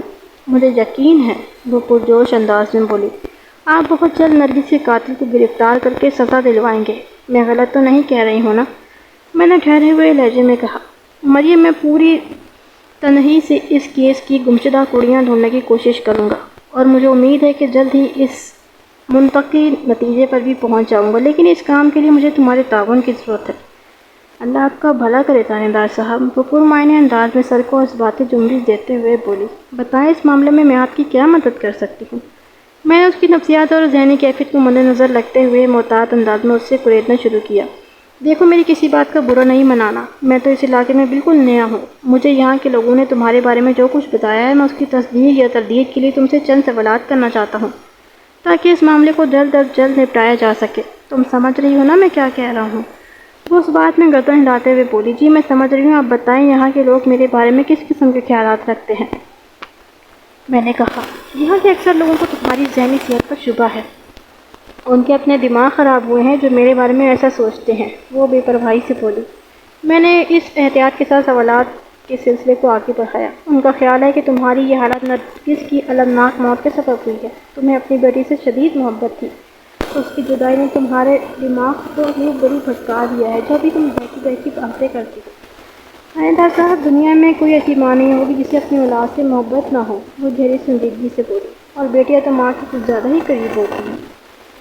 ہاں، یہ بات 16 آنے سچ ہے کہ مجھے اپنی نرگس سے بے پناہ محبت تھی، بلکہ ہے، اس محبت کا ثبوت بھی میں آپ کو دکھا چکی ہوں۔ اسی لیے میں نے نرگس کو قبرستان کے بجائے اپنے گھر میں ہی دفن کر دیا ہے تاکہ وہ آخری سانس تک میری سامنے رہے۔ اور جہاں تک لوگوں کا یہ کہنا ہے کہ نرگس کی جدائی کے صدمے نے میرا دماغ الٹ دیا ہے، تو یہ سراسر غلط اور زیادتی والی بات ہے۔ کیا میں آپ کو پاگل دکھائی دیتی ہوں؟ میں نے الفاظ میں کوئی جواب دینے کے بجائے نفی میں گردن ہلانے پر اکتفا کیا۔ وہ پھر بھرپور انداز میں بولی، یہی تو بات ہے جو اس گاؤں کے کم عقلوں کی سمجھ میں نہیں آئی۔ میں نے آپ کو تجربہ کار اور عقلمند اس لیے کہا ہے تھانے صاحب کہ آپ مجھے اور میرے مسئلے کو اچھی طرح جان گئے ہیں۔ لوگ یہ بھی کہتے ہیں کہ تمہاری بیٹی نرگس نے کوئی 1 سال پہلے خودکشی کی تھی اور اس کی قبر… بکواس کرتے ہیں۔ وہ میری بات مکمل ہونے سے پہلے ہی تڑپ کر بولی، خودکشی وہ لوگ کرتے ہیں جن کی زندگی میں کوئی ایسا دکھ ہو جس کا مداوع کرنا ممکن نہ ہو۔ آپ بتائیں تھانے صاحب، میری نرگس کی زندگی میں ایسا کون سا دکھ تھا، بتائیں؟ اس کا بڑھا کر مجھ سے بے ساختہ استفسار کرنا اس امر پر دلالت کرتا تھا کہ نرگس کی زندگی میں واقعی ایسا دکھ تھا جس کا مداوع ممکن نہ ہو، جبھی وہ خودکشی پر مجبور ہوئی تھی۔ مریم، میں نے ٹھہرے ہوئے لہجے میں کہا، مجھے تمہاری بات کا یقین ہے، تم جو کچھ بھی کہہ رہی ہو غلط نہیں ہے۔ میں تو تمہیں لوگوں کے خیالات سے آگاہ کر رہا تھا۔ جب دماغ میں فتور بھرا ہوا ہو تو لوگ ایسے ہی الٹے سیدھے خیالات پیدا کرتے ہیں۔ وہ برا سا منہ بناتے ہوئے بولی، یہاں کے لوگوں کا بھی کچھ ایسا ہی معاملہ ہے۔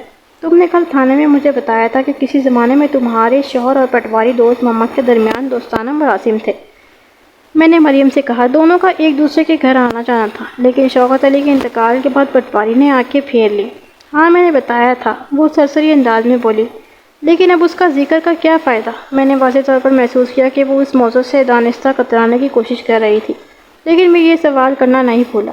مجھے پتا ہے کہ پٹواری کے علاوہ اس کے بیٹے ظفر کا بھی تمہارے گھر میں آنا جانا تھا۔ ظفر کے ذکر پر اس نے برا سا منہ بنایا اور ایک لمحے کو ناگوار خاموشی کے بعد اس نے میرے سوال کے جواب میں کہا، تھانے دار صاحب، آپ اس شیطان ظفر کو میرے گھر کے ساتھ نتھی نہ ہی کریں تو اچھا ہے۔ یہ میری نرگس کا قاتل ہے، میں اسے شدید نفرت کرتی ہوں۔ اس کا یہ شک کی بنیاد رکھتا تھا کہ ظفر کا کسی نہ کسی حوالے سے اس گھر سے کوئی تعلق ضرور تھا، اور میرے اندازے کے مطابق یہ تعلق نرگس کے سلسلے میں ہو سکتا تھا۔ مریم کے رویے نے میرے دماغ میں سنسنی سی بھر دی۔ میں نے ٹھہرے ہوئے لہجے میں کہا، یہ ٹھیک ہے کہ تمہیں ظفر محمود سے شدید نفرت ہے اور تمہارے خیال میں وہ نرگس کا قاتل ہے، لیکن یہ میرے سوال کا جواب نہیں۔ اس نے زخمی بھری نظروں سے مجھے دیکھا اور بولی، جب شوکت علی حیات تھا تو پٹواری دوست محمد ہمارے گھر میں آیا کرتا تھا، اور اس کا مردود بیٹا بھی چکر لگا لیا کرتا تھا، لیکن اس سے کیا فرق پڑتا ہے؟ میں نے محسوس کیا کہ وہ مزید کسی سوال و جواب کے قابل نہیں رہی تھی۔ وہ بار بار اپنی کن پٹیوں کو سہلانے لگتی تھی۔ اس کی حرکات سے ظاہر ہوتا تھا جیسے وہ کسی تکلیف یا اذیت میں مبتلا ہو۔ میں نے اس کا اچھا خاصا انٹرویو کر ڈالا تھا اور آج کے لیے اتنا ہی کافی تھا۔ اگر میں اس پر زیادہ زور ڈالتا تو وہ ضد ہو کر تعاون سے ہاتھ کھینچ سکتی تھی، اور اس کے ساتھ ہی اس کا مجھ پر سے اعتماد بھی اٹھ جاتا۔ میں ایک لائحہ عمل تیار کرنے کے لیے غیر محسوس انداز میں اسے اچھی خاصی معلومات حاصل کر چکا تھا۔ باقی کام ASI کی رپورٹ کے بعد بھی کیا جا سکتا تھا۔ میں نے موجودہ حالات کے پیش نظر اعجاز حسین کے ذمہ ایک اہم کام لگایا تھا، جو اس نے اپنی بیوی رضیہ کی مدد سے انجام دینا تھا۔ مجھے امید تھی ASI کی تحقیق کے بعد مجھے کسی نتیجے پر پہنچنے کے لیے زیادہ پاپڑ نہیں بیلنے پڑتے، اور مریم اور اس کی بیٹی نرگس والا معاملہ چٹکی بجاتے میں حل ہو جاتا۔ اسی خوش آئند سوچ کے ساتھ میں اٹھ کھڑا ہوا اور مریم سے کہا، اب میں چلتا ہوں، تم نے بڑا تعاون کیا ہے اور مجھے امید ہے کہ آئندہ بھی تعاون کرتی رہو گی۔ وہ بھی میری تقلید میں کھڑے ہوتے ہوئے بولی، تھانے دار صاحب، آپ کو جو کچھ بھی پوچھنا ہو مجھ سے پوچھیں، میں آپ کو بتاؤں گی کہ سچ کیا ہے اور جھوٹ کیا۔ یہاں کے لوگوں کا بھروسہ نہیں، اگر آپ نے ان کی باتوں پر توجہ دی تو راہ سے بھٹک جائیں گے۔ میں نے اس کی تسلی کی خاطر کہہ دیا، ٹھیک ہے مریم، میں تمہارے مشورے کو ذہن میں رکھوں گا، اور اس مشورے کے ساتھ آپ نے ذہن میں یہ بھی رکھنا ہے کہ پٹواری کا بیٹا ظفر سزا سے نہ بچ پائے۔ وہ میری بیٹی کا مجرم ہے، نرگس کا قاتل ہے، تم فکر نہ کرو، میں نے دروازے کی سمت قدم بڑھاتے ہوئے کہا۔ میں نے اس سلسلے میں عملی کوششیں شروع کر دی ہیں، انشاءاللہ میں بہت جلد تمہیں کوئی اچھی خبر سناؤں گا۔ اس نے مجھے ڈھیروں دعائیں دی اور بیرون دروازے تک چھوڑنے آئی۔ میں نے اسے خداحافظ کیا اور اس کے گھر سے نکل گیا۔ میں جب تھانے پہنچا تو وہاں خاصی ہلچل دکھائی دی۔ یہ تشویش بھری حرکات میرے اچانک غائب کے سبب تھی۔ میں صبح ہی صبح اپنے کوارٹر سے نکل کل مریم کی طرف چلا گیا تھا، اور مجھے وہاں اچھا خاصا وقت لگ گیا تھا۔ میں چونکہ اس تھانے میں نیا تھا، لہٰذا عملے کا تشویش اور فکر میں مبتلا ہونا بے جانا تھا۔ میں تو ابھی کسی کو کچھ بتائے بغیر ہی نکل گیا تھا۔ بہرحال میں نے کوارٹر میں آ کر جلدی جلدی لباس تبدیل کیا۔ دیکھتے دیکھتے عوامی پہناوے کی جگہ یونیفارم نے لے لی۔ اگلے ہی لمحے میں کوارٹر سے نکل کر تھانے میں داخل ہو چکا تھا۔ میں جیسے ہی اپنے کمرے میں پہنچا، ASI اعجاز حسین میرے پاس آ گیا۔ اس نے بآواز بلند مجھے سلام کیا۔ السلام علیکم ملک صاحب۔ میں نے اسے بیٹھنے کا اشارہ کیا اور جواباً کہا، وعلیکم السلام۔ وہ ایک کرسی کھینچ کر میرے سامنے بیٹھ گیا۔ علیک سلیک کے بعد میں نے گہری سنجیدگی سے پوچھا، اعجاز، تمہارے بیٹے فرحات کی طبیعت اب کیسی ہے؟ کل شام تک اس کا بخار اتر گیا تھا، کمزوری دور ہونے اور مکمل صحت یابی ابھی چند دن لگیں گے۔ ویسے ماشاءاللہ بخار اترتے ہی اس نے کھیلنا شروع کر دیا تھا۔ بچوں میں بڑوں کی نسبت صحت یابی کا عمل اور ہمت قدر زیادہ ہوتی ہے، میں نے ٹھہرے ہوئے لہجے میں کہا۔ وہ چھوٹی موٹی بیماری اور بخار وغیرہ کو خاطر میں نہیں لاتے، خاص طور پر کھیل کود کے معاملے میں۔ جی یہ تو آپ بالکل ٹھیک کہہ رہے ہیں، وہ تائیدی انداز میں گردن ہلاتے ہوئے بولا۔ ملک صاحب، صبح صبح آپ کہاں چلے گئے تھے؟ میں نے ایک بوجھل سانس خارج کی اور اسے مریم سے ہونے والی ملاقات کی تفصیل سے آگاہ کر دیا۔ اس نے پوری توجہ سے میری بات سنی اور حیرت بھرے لہجے میں بولا، جناب یہ تو مجھے معلوم تھا، چاچی بکریوں والے کھسکے ہوئے دماغ کی ہے، لیکن یہ تو آپ بڑی عجیب بات بتا رہے ہیں کہ اس نے اپنے گھر کے برآمدے کے کونے میں مردہ بکری کو دفن کر کے اس کی باقاعدہ قبر بنا رکھی ہے۔ کیا تمہیں واقعی مریم کی اس دیوانی حرکت کے بارے میں کچھ نہیں پتا تھا؟ میں نے ٹٹولنے والے انداز میں دریافت کیا۔ جناب میں آپ سے غلط بیانی کیوں کروں گا؟ ساری کہانی میں آپ کو سنا چکا ہوں۔ بہرحال نرگس کی قبر والی بات میرے لیے بالکل نئی ہے، کسی اور شخص سے بھی میں نے ایسا ذکر نہیں سنا۔ وہ وضاحت کرتے ہوئے بولا، میں خود اپنی آنکھوں سے دیکھ کر نہ آیا ہوتا تو شاید مجھے یقین نہ آتا۔ میں نے اس بات میں سر ہلاتے ہوئے کہا، بہرحال اس بات پر میں بھی حیران ہوں کہ یہاں گاؤں میں کسی کو اس قبر کے بارے میں معلوم نہیں۔ اس کی ایک وجہ یہ بھی ہو سکتی ہے، وہ پرسوچ انداز میں بولا، وہ یہ کہ پہلے ہی ان کے گھر میں زیادہ لوگوں کا آنا جانا نہیں تھا، پھر نرگس کی خودکشی کے بعد مریم کی ذہنی کیفیت ایسی ہو گئی تھی کہ لوگ اس سے میل جول رکھتے ہوئے گھبرانے لگے تھے۔ وہ بات بات پر بھڑک جاتی اور لڑائی جھگڑے پر اتر آتی۔ جب وہ خود ہی لوگوں سے کٹ کر اپنی بکریوں تک محدود ہو گئی تو گاؤں والوں نے بھی اس سے فاصلہ قائم کر لیا۔ آپ جانتے ہیں کسی پاگل کے ساتھ کوئی کتنے دن تک مراسم رکھ سکتا ہے، اور پاگل بھی ایسا کہ جو جانوروں میں مگن ہو، انہیں اپنی اولاد سمجھتا ہو، انسانوں سے اس کے کسی قسم کی کوئی سروکار ہی نہ ہو۔ ہاں تم ٹھیک کہتے ہو، میں نے اس بات میں گردن ہلائی، لیکن ایک عجیب بات میری سمجھ میں نہیں آئی۔ کون سی ملک صاحب؟ میں نے الجھن زدہ انداز میں کہا تو ASI اعجاز حسین نے پوچھا۔ تم نے مجھے بتایا تھا کہ مریم کی ایک ہی بیٹی تھی، نرگس۔ میں نے سوالیہ انداز میں اس کی طرف دیکھا، اور نرگس کے انتقال کے بعد مریم نے ایک بکری کو اپنی بیٹی یعنی نرگس تصور کرنا شروع کر دیا تھا، میں نے ٹھہرے ہوئے انداز میں کہا۔ پھر جب وہ بکری کھیتوں میں مردہ پڑی ملی تو وہ پٹواری کے بیٹے کو اس بکری یعنی اپنی بیٹی نرگس کا قاتل گرداتے ہوئے تھانے پہنچ گئی۔ جناب بالکل ایسا ہی ہوا تھا، وہ متذبذب نظروں سے میری طرف دیکھتے ہوئے بولا۔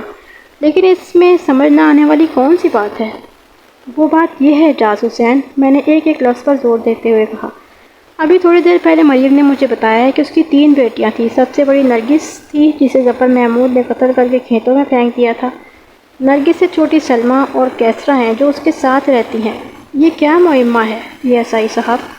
اس نے جھرجھراتی ہوئی آواز میں کہا۔ کہیں وہ باقی بکریاں 2 بکریوں کو سلمیٰ اور کیسرا نہیں کہہ رہی؟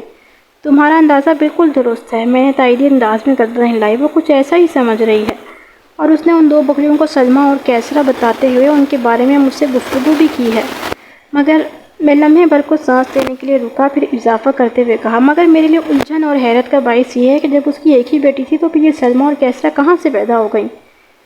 ایک پاگل اور دیوانی عورت جو بھی کرے کم ہے۔ وہ اتنا کہہ کر رکا اور چونک کر مجھے دیکھنے لگا۔ مجھے یوں محسوس ہوا جیسے وہ لاشعوری طور پر کچھ یاد کرنے کی کوشش کر رہا ہو۔ اس کے چہرے پر نمودار ہونے والے اثرات سچے اور عین فطری تھے۔ میں نے آنکھیں سکیڑ کر اس کی طرف دیکھا اور پوچھا، کیا ہوا اعجاز حسین؟ تم کس الجھن میں پڑ گئے؟ میرے سوال کا جواب دینے کے بجائے اس نے استفسار کیا، ملک صاحب وہ اپنی بیٹیوں، میرا مطلب ہے اپنی بکریوں کے نام کیا لے رہی تھی؟ سلمیٰ اور کیسرا؟ ہاں اس نے یہی نام بتائے تھے، میں نے گہری سنجیدگی سے جواب دیا۔ وہ سر ہلاتے ہوئے بولا، بات دراصل یہ ہے، یہ مریم نے واقعی 3 لڑکیوں کو جنم دیا تھا۔ سب سے بڑی لڑکی نرگس تھی جس نے 18 سال کی عمر میں خودکشی کر لی تھی۔ اس کے بعد سلمیٰ پیدا ہوئی تھی جو 6 ماہ بعد فوت ہو گئی۔ اس کے بعد کیسرا کی پیدائش ہوئی جس کا انتقال 5 سال کی عمر میں ہوا۔ سلمیٰ اور کیسرا چونکہ اپنی عمر کے ابتدائی حصے میں ہی چل بسی تھی، لہٰذا لوگ اس کی ایک ہی بیٹی نرگس سے واقف ہیں، اس نے تفصیل سے جواب دیا۔ میں نے گہری بزدل سانس خارج کی اور معنی خیز انداز میں گردن ہلانے لگا۔ اعجاز حسین رپورٹ پیش کرنے والے انداز میں بولا، ملک صاحب میں نے آپ کی ہدایت کے مطابق کل رات ہی کو رضیہ سے بات کی تھی، وہ ہماری منصوبہ بندی میں عملی حصہ لینے کو تیار ہے۔ وہ آج سے باقاعدہ اس مہم کو شروع کر دے گی، انشاءاللہ 1-2 روز میں آپ کی مطلوبہ معلومات سامنے آ جائیں گی۔ رضیہ اعجاز حسین کی بیوی کا نام تھا۔ میں مریم اور خصوصاً اس کی بیٹی نرگس کے بارے میں چند اہم نوعیت کی باتیں جاننا چاہتا تھا، اور یہ کام رضیہ کے توسط سے بآسانی ہو سکتا تھا۔ عورتوں کو ایسے معاملات میں کچھ زیادہ ہی دلچسپی ہوتی ہے اور وہ چٹپٹی معلومات اکٹھا کرنے میں ہمدن مصروف رہتی ہیں۔ اعجاز حسین کی وضاحت کے جواب میں نے کہا، ٹھیک ہے، ان 1-2 دنوں میں پٹواری دوست محمد اور اس کے بیٹے ظفر محمود کو ٹٹول کر دیکھ لیتا ہوں، ذرا پتہ تو چلے کہ وہ لوگ بکریوں والی چاچی کے بارے میں کس قسم کے خیالات رکھتے ہیں۔ آپ یہ کوشش ضرور کر کے دیکھیں، لیکن مجھے امید نہیں کہ کوئی مثبت نتیجہ برآمد ہو۔ وہ مایوسی سے گردن ہلاتے ہوئے بولا، ان کے خیالات بھی گاؤں کے دوسرے لوگوں جیسے ہوں گے، بہرحال کوشش کرنے میں کوئی حرج بھی نہیں، کوئی نئی بات معلوم ہو یا نہ ہو، میں نے پرذوق انداز میں کہا۔ لیکن اعجاز حسین یہ ضرور ہے کہ کم از کم میں یہ راز جاننے میں کامیاب ہو جاؤں گا کہ مریم کے دل میں چھپی ہوئی نفرت کا اصل سبب کیا ہے۔ وہ لوگ اس پاگل عورت کے بارے میں جو بھی رائے دیں گے وہ میرے لیے بہت اہم ہوگی۔ ہم شام میں پٹواری دوست محمد کی طرف چکر لگائیں گے۔ ادھر چکر لگانے کی کیا ضرورت ہے ملک صاحب؟ اعجاز نے ٹھہرے ہوئے لہجے میں کہا۔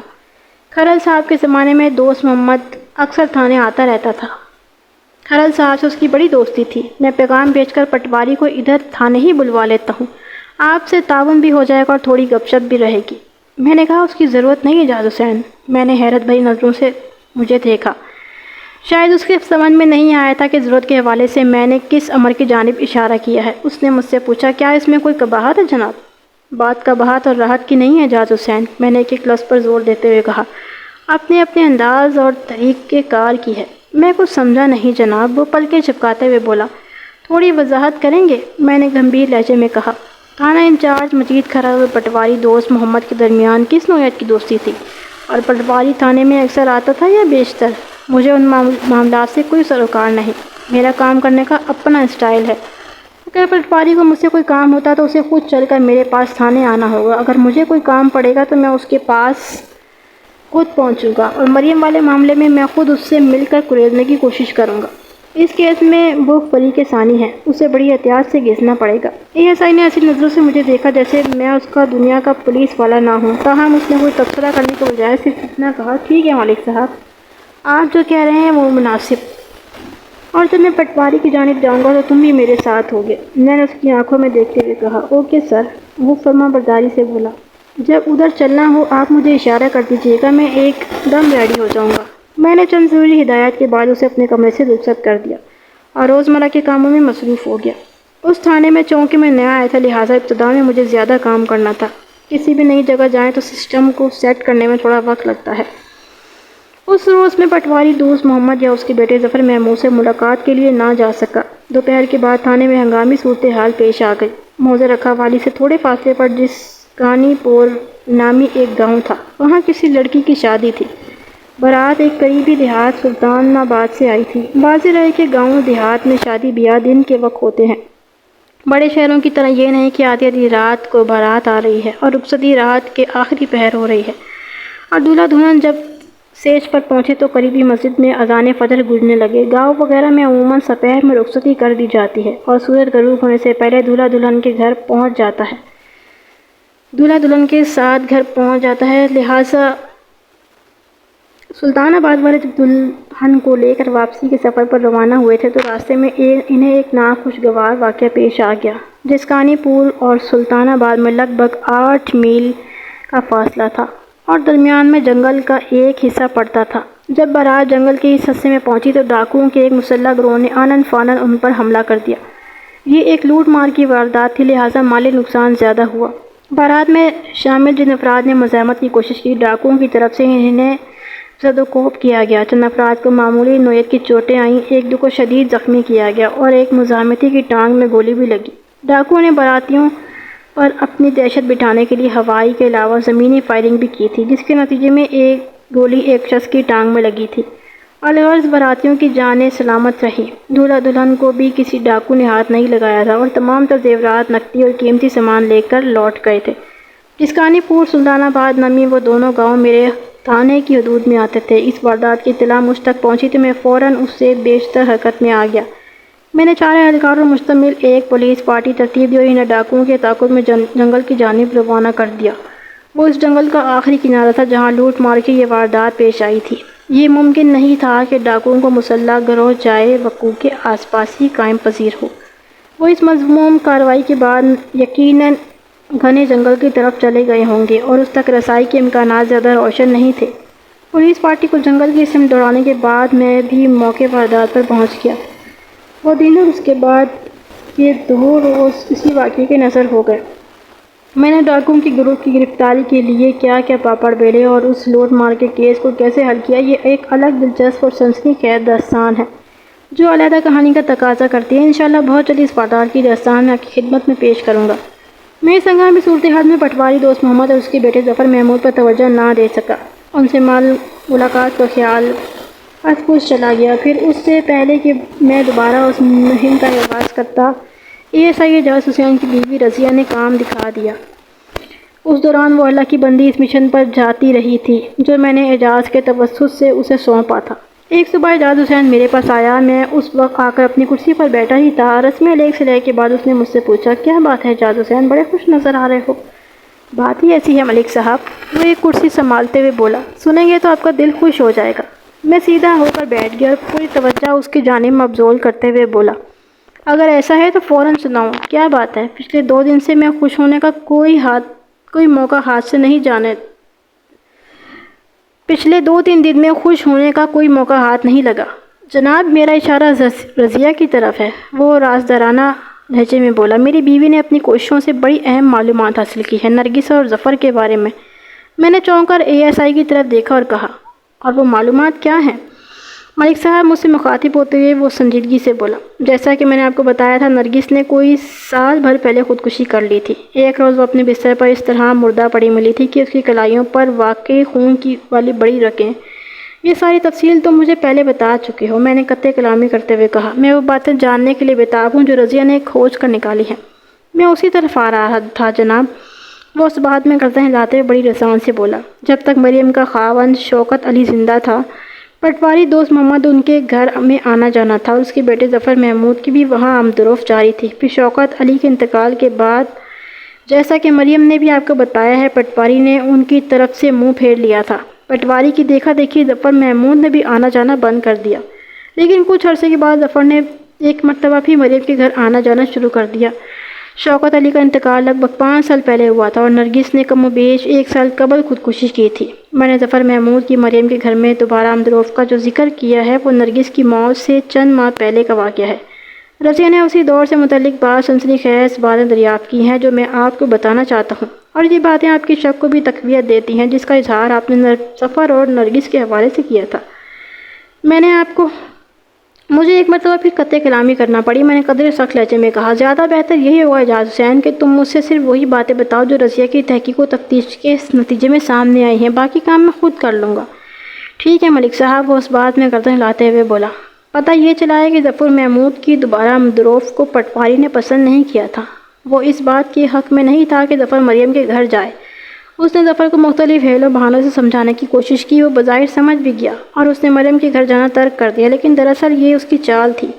وہ پٹواری کے علم میں لائے بغیر چھپا کر وہاں جاتا رہا، کبھی مریم کی موجودگی میں اور کبھی اس کے غیاب میں۔ مریم جب موجود ہوتی تو وہ اسے سمجھانے کی کوشش کرتی کہ اگر باپ اس کا یہاں آنا جانا پسند نہیں کرتا تو وہ نہ آیا کرے۔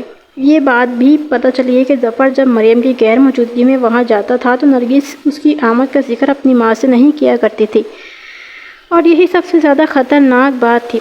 ایک اندازے کے مطابق نرگس اور ظفر میں کھچڑی پک رہی تھی اور مریم اس کھچڑی کی مخصوص خوشبو سے آشنا تھی۔ یہ بات وثوق سے نہیں کہی جا سکتی کہ مریم کو اس کھچڑی کے پکنے پر اعتراض تھا یا اتفاق۔ بہرحال دیکھنے میں یہ آیا کہ نرگس کی خودکشی والے واقعے سے چند دن پہلے ظفر نے ان کے گھر آنا جانا بند کر دیا تھا۔ یہ چند دن مریم اور نرگس نے بڑی الجھن میں گزارے تھے۔ نرگس نے تو گھر سے باہر نکلنا بند کر دیا تھا۔ ان آخری دنوں کہ نرگس اور مریم کے رویے سے ظاہر ہوتا ہے کہ ظفر کی وجہ سے وہ دونوں بہت ڈسٹرب ہو گئے تھے اور پھر نرگس نے خودکشی کر لی۔ یہ سب اتنا بتا کر خاموش ہو گیا اور مجھے ایسے دیکھنے لگا جیسے میری جانب سے کسی تبصرے کا انتظار کر رہا ہوگا۔ میں نے گلا کھنکار کر ساتھ کیا اور ٹھہرے ہوئے لہجے میں کہا، اعجاز حسین، اس کا مطلب یہ ہوا کہ میرا شک درست تھا۔ اگر مریم ظفر محمود کو اپنا اور نرگس کا مجرم گردان رہی تھی تو اس سے یہی ظاہر ہوتا ہے کہ ظفر کسی نہ کسی حوالے سے نرگس کی موت میں ملوث ہے۔ اب یہ پتہ چلانا آپ کا کام ہے کہ اس معاملے میں ظفر کا کتنا ہاتھ ہو سکتا ہے۔ اعجاز حسین نے امید بھری نظروں سے مجھے دیکھا۔ تفتیش کے لیے ایک رات تو متعین ہو گئی ہے۔ تم ٹھیک کہتے ہو اعجاز حسین، میں نے گہری سنجیدگی سے کہا۔ تفتیش کی راہ حاصل ہوئی ہے تو تفتیش بھی ہوگی اور بڑے ٹھیک ٹھاک طریقے سے ہوگی۔ میں لمحے بھر کو رکا، پھر ASI کی آنکھوں میں دیکھتے ہوئے سوال کیا، اعجاز حسین، جس زمانے میں نرگس نے خودکشی کی تھی تم اسی تھانے میں ڈیوٹی کر رہے تھے، تمہیں ان دنوں پیش آنے والے دیگر واقعات بھی یاد ہوں گے؟ جی بالکل، وہ اس بات میں سر ہلاتے ہوئے بولا۔ میں نے پرسوچ انداز میں کہا، نرگس کی موت پر مریم نے کیا رد عمل ظاہر کیا تھا؟ وہ الجھن زدہ نظروں سے مجھے دیکھتے ہوئے بولا، میں سمجھا نہیں جناب، میں نے کوئی ایسا مشکل سوال بھی نہیں پوچھا اعجاز حسین۔ وہ روئی دھوئی تھی، اس نے بتایا، چیخی چلائی تھی اور بس۔ روئی دھوئی تھی، چیخی چلائی تھی، میں نے خود کلامی سے انداز میں دہرایا۔ ظاہر ہے جوان بیٹی کی ناگہانی موت پر ایک ماں کو اپنی تکلیف اور دکھ کا اظہار اسی طرح کرنا چاہیے، لیکن میں کچھ اور پوچھنا چاہ رہا تھا۔ وہ خاموش رہ کر سوالیہ نظروں سے مجھے دیکھنے لگا۔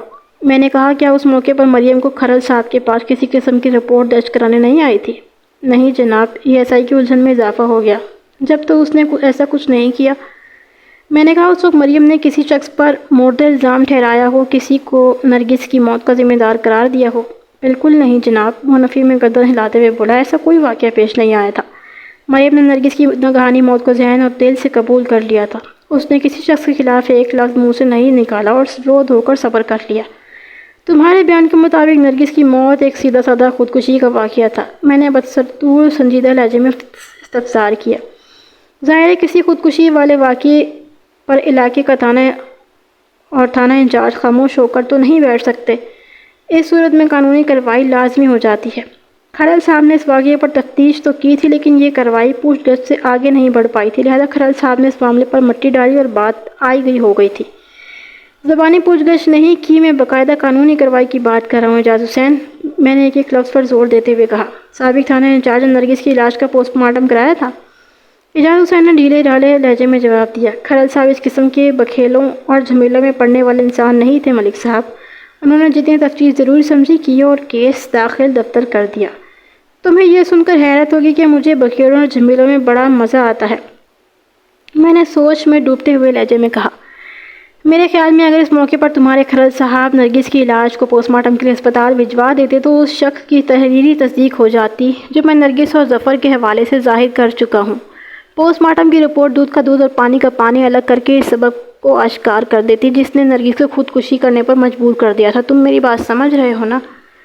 اچھی طرح سمجھ رہا ہوں ملک صاحب، وہ معنی خیز انداز میں سر کو اس باتیں جنبش دیتے ہوئے بولا، اور یہ بھی نظر آ رہا ہے کہ آپ نرگس کی لاش کو بخشنے والے نہیں ہیں۔ اگر میں ضرورت محسوس کروں گا تو اس نیک کام میں ایک لمحے کی تاخیر بھی نہیں ہوئے گی، میں نے ٹھہرے ہوئے لہجے میں کہا۔ اعجاز حسین، تمہیں یہ بات تو معلوم ہوگی کہ مردے کے جسم پر گوشت رہے یا نہ رہے، اس کی بعض ہڈیاں سال گزر جانے کے بعد بھی محفوظ رہتی ہیں، مٹی کی صفائی کروائی بھی ان کا کچھ نہیں بگاڑتی۔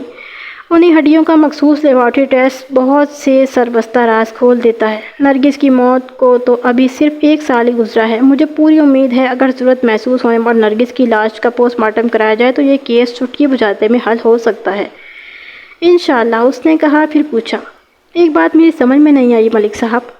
کون سی بات؟ وہ بولا، پوسٹ مارٹم کے سلسلے میں آپ ضرورت محسوس ہوئی کے الفاظ پر زور دے رہے ہیں، پوسٹ مارٹم کروانا ہے تو بس کروانا ہے، اس میں مگر کی کیا گنجائش ہے؟ بہت گنجائش ہے اعجاز حسین، میں نے گہری سنجیدگی سے کہا۔ اب تک اس کیس کے جتنے پہلو میری نگاہ میں آ چکے ہیں ان کی روشنی میں مریم بی بی مجھے پاگل نظر نہیں آتی، بلکہ وہ دانستہ کسی خاص مقصد کی خاطر پاگل پنے کی باتیں کرتی ہے، جس کا مطلب ہے اس کے سینے میں کوئی عظیم راز دفن ہے جس کی وہ حفاظت کرتی چلی آ رہی ہے۔ میں بکری وال چاچی سے ایک اور ملاقات کروں گا اور مجھے یقین ہے اس ملاقات میں اپنا مقصد حاصل کر لوں گا۔ اگر میرا نفسیاتی حربہ کامیاب رہا تو پھر نرگس کی ہڈیوں کے لیبارٹری ٹیسٹ کی ضرورت پیش نہیں آئے گی، میری بات سمجھ رہے ہو نا؟ جی ہاں، میں آپ کی بات میری سمجھ میں آ گئی ہے، وہ اس بات میں سر ہلاتے ہوئے بولا۔ آپ پہلے سیدھی انگلی سے گھی نکالنے کی کوشش کریں گے، یہ ایک اصولی بات ہے۔ جب کسی بیماری کا علاج دوا اور انجیکشن سے ہو سکتا ہو تو پھر آپریشن کی کیا ضرورت ہے؟ ایک اچھا معالج اور ایک اچھا پولیس آفیسر ٹیسٹ وغیرہ کی طرف اسی وقت جاتا ہے جب معاملہ اس کی سمجھ اور اختیار سے باہر ہوتا ہے۔ آپ بالکل ٹھیک کہہ رہے ہیں جناب، وہ ٹھہرے ہوئے لہجے میں بولا۔ میرے لائق کوئی خدمت ہو تو ضرور بتائیں۔ ضرور بتاؤں گا اگر ضرورت محسوس ہوئی تو، پہلے میں مریم سے ایک بھرپور ملاقات کر لوں۔ ٹھیک ہے ملک صاحب، میں نے اعجاز حسین کو چند ہدایات دے کر فارغ کر دیا۔ آئندہ روز میں تھانے سے اٹھا اور ٹہلتے ہوئے مریم کے گھر کی طرف چل پڑا۔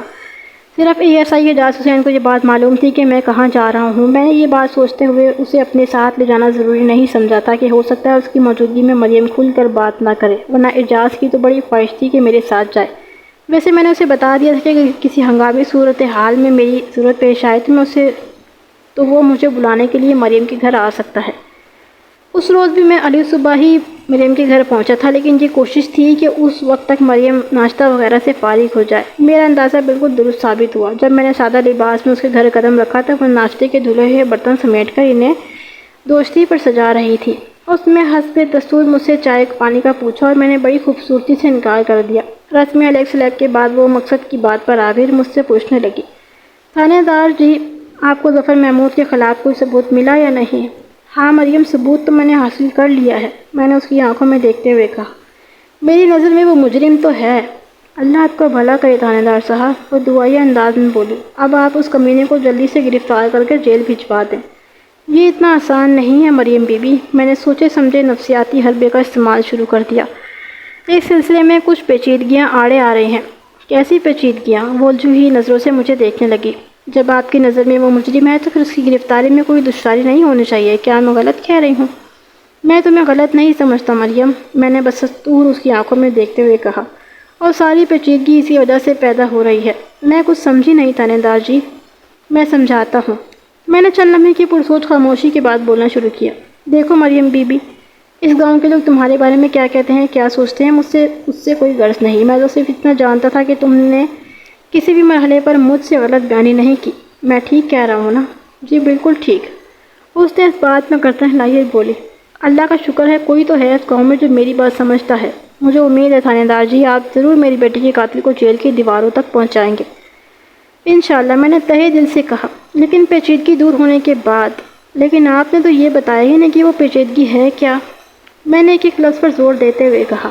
مریم بی بی، میری بات دھیان سے سننا، میں چند اہم باتیں دہراؤں گا جو تمہاری زبانی ہی مجھ تک پہنچی ہیں۔ اگر اس میں سے کوئی بات غلط ہو یا میں بیان کرنے میں کوئی غلطی کر رہا ہوں تو تم مجھے فوراً ٹوک دینا، ٹھیک ہے؟ اس نے کہا، ٹھیک ہے جناب۔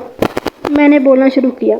مریم بی بی، تم نے مجھے بتایا تھا کہ جب تمہارا شوہر شوکت علی زندہ تھا تو پٹواری دوست محمد کا تمہارے گھر میں آنا جانا تھا، اور اس کا ناخلف بیٹا بھی اکثر چکر لگاتا رہتا تھا۔ پھر شوکت کے انتقال کے بعد پٹواری کا رویہ بدل گیا۔ بہرحال تمہیں اس کی ذرا بھی پرواہ نہیں ہے نا؟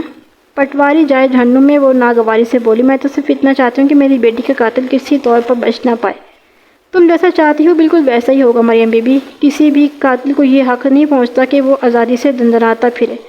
میں نے لمحاتی توقف کے بعد اضافہ کرتے ہوئے کہا۔ مریم بی بی سے پوچھا، مریم کیا تمہیں یاد ہے کہ جب دوست محمد پٹواری نے تمہارے گھر آنا جانا چھوڑ دیا تھا تو کیا اسی وقت ظفر بھی تمہارے گھر کا راستہ بھول گیا تھا یا وہ بعد میں بھی آتا رہا تھا؟ باپ کی ہمدروف ختم ہوئی تو بیٹا بھی غائب ہو گیا تھا، وہ ایک ٹھنڈی آہ بھرتے ہوئے بولی۔ لیکن میں آپ کو بتا چکی ہوں نا، مجھے ان لوگوں کے اپنے گھر میں آنے جانے سے کوئی مطلب نہیں۔ ہاں مریم بی بی، میں تمہاری بات کو اچھی طرح سمجھ رہا ہوں، میں تو صرف واقعات کو ترتیب میں لانے کے لیے یہ سب کچھ دہرا رہا ہوں۔ وہ مطمئن نظروں سے مجھے دیکھنے لگی۔ مریم، اچھی طرح سوچ کر بتاؤ، تمہارے شوہر شوکت علی کے انتقال کو کتنا عرصہ ہو گیا ہے؟ وہ پراعتماد لہجے میں بولی۔ لگ بھگ 5 سال، اور شوکت علی کے انتقال کے فوراً بعد ان باپ بیٹے نے تمہارے گھر آنا جانا چھوڑ دیا تھا؟ جی، وہ ایک لمحے کے لیے متذبذب نظر آئی۔ جی ہاں، اور پھر 5 سال کے بعد یہی کوئی 4 ماہ پہلے پٹواری دوست محمد کے بیٹے ظفر نے نرگس کو قتل کر ڈالا، میں نے کہا۔ پھر برآمدے کے ایک کونے کی جانب اشارہ کرتے ہوئے اضافہ کیا، اور وہ اپنی سب سے بڑی نرگس بیٹی کو تم نے وہاں دفن کر رکھا ہے۔ اس کے الجھن میں اضافہ ہو گیا، تاہم اس نے کوئی سوال نہیں کیا، اور میں کان کے انداز میں سرکوس باتیں جنبش دیتے ہوئے بولے، جی ہاں، میری نرگس کی قبر یہی ہے، اور ادھر قبرستان میں۔ میں نے اپنی بات جاری رکھتے ہوئے کہا، شوکت علی کے پہلو میں جو کسی نرگس کی قبر ہے اس سے تمہارا کوئی تعلق نہیں؟ میں اس نرگس کی بات کر رہا ہوں جس نے سال بھر پہلے اپنی کلائیوں کی رگیں کاٹ کر خودکشی کی تھی۔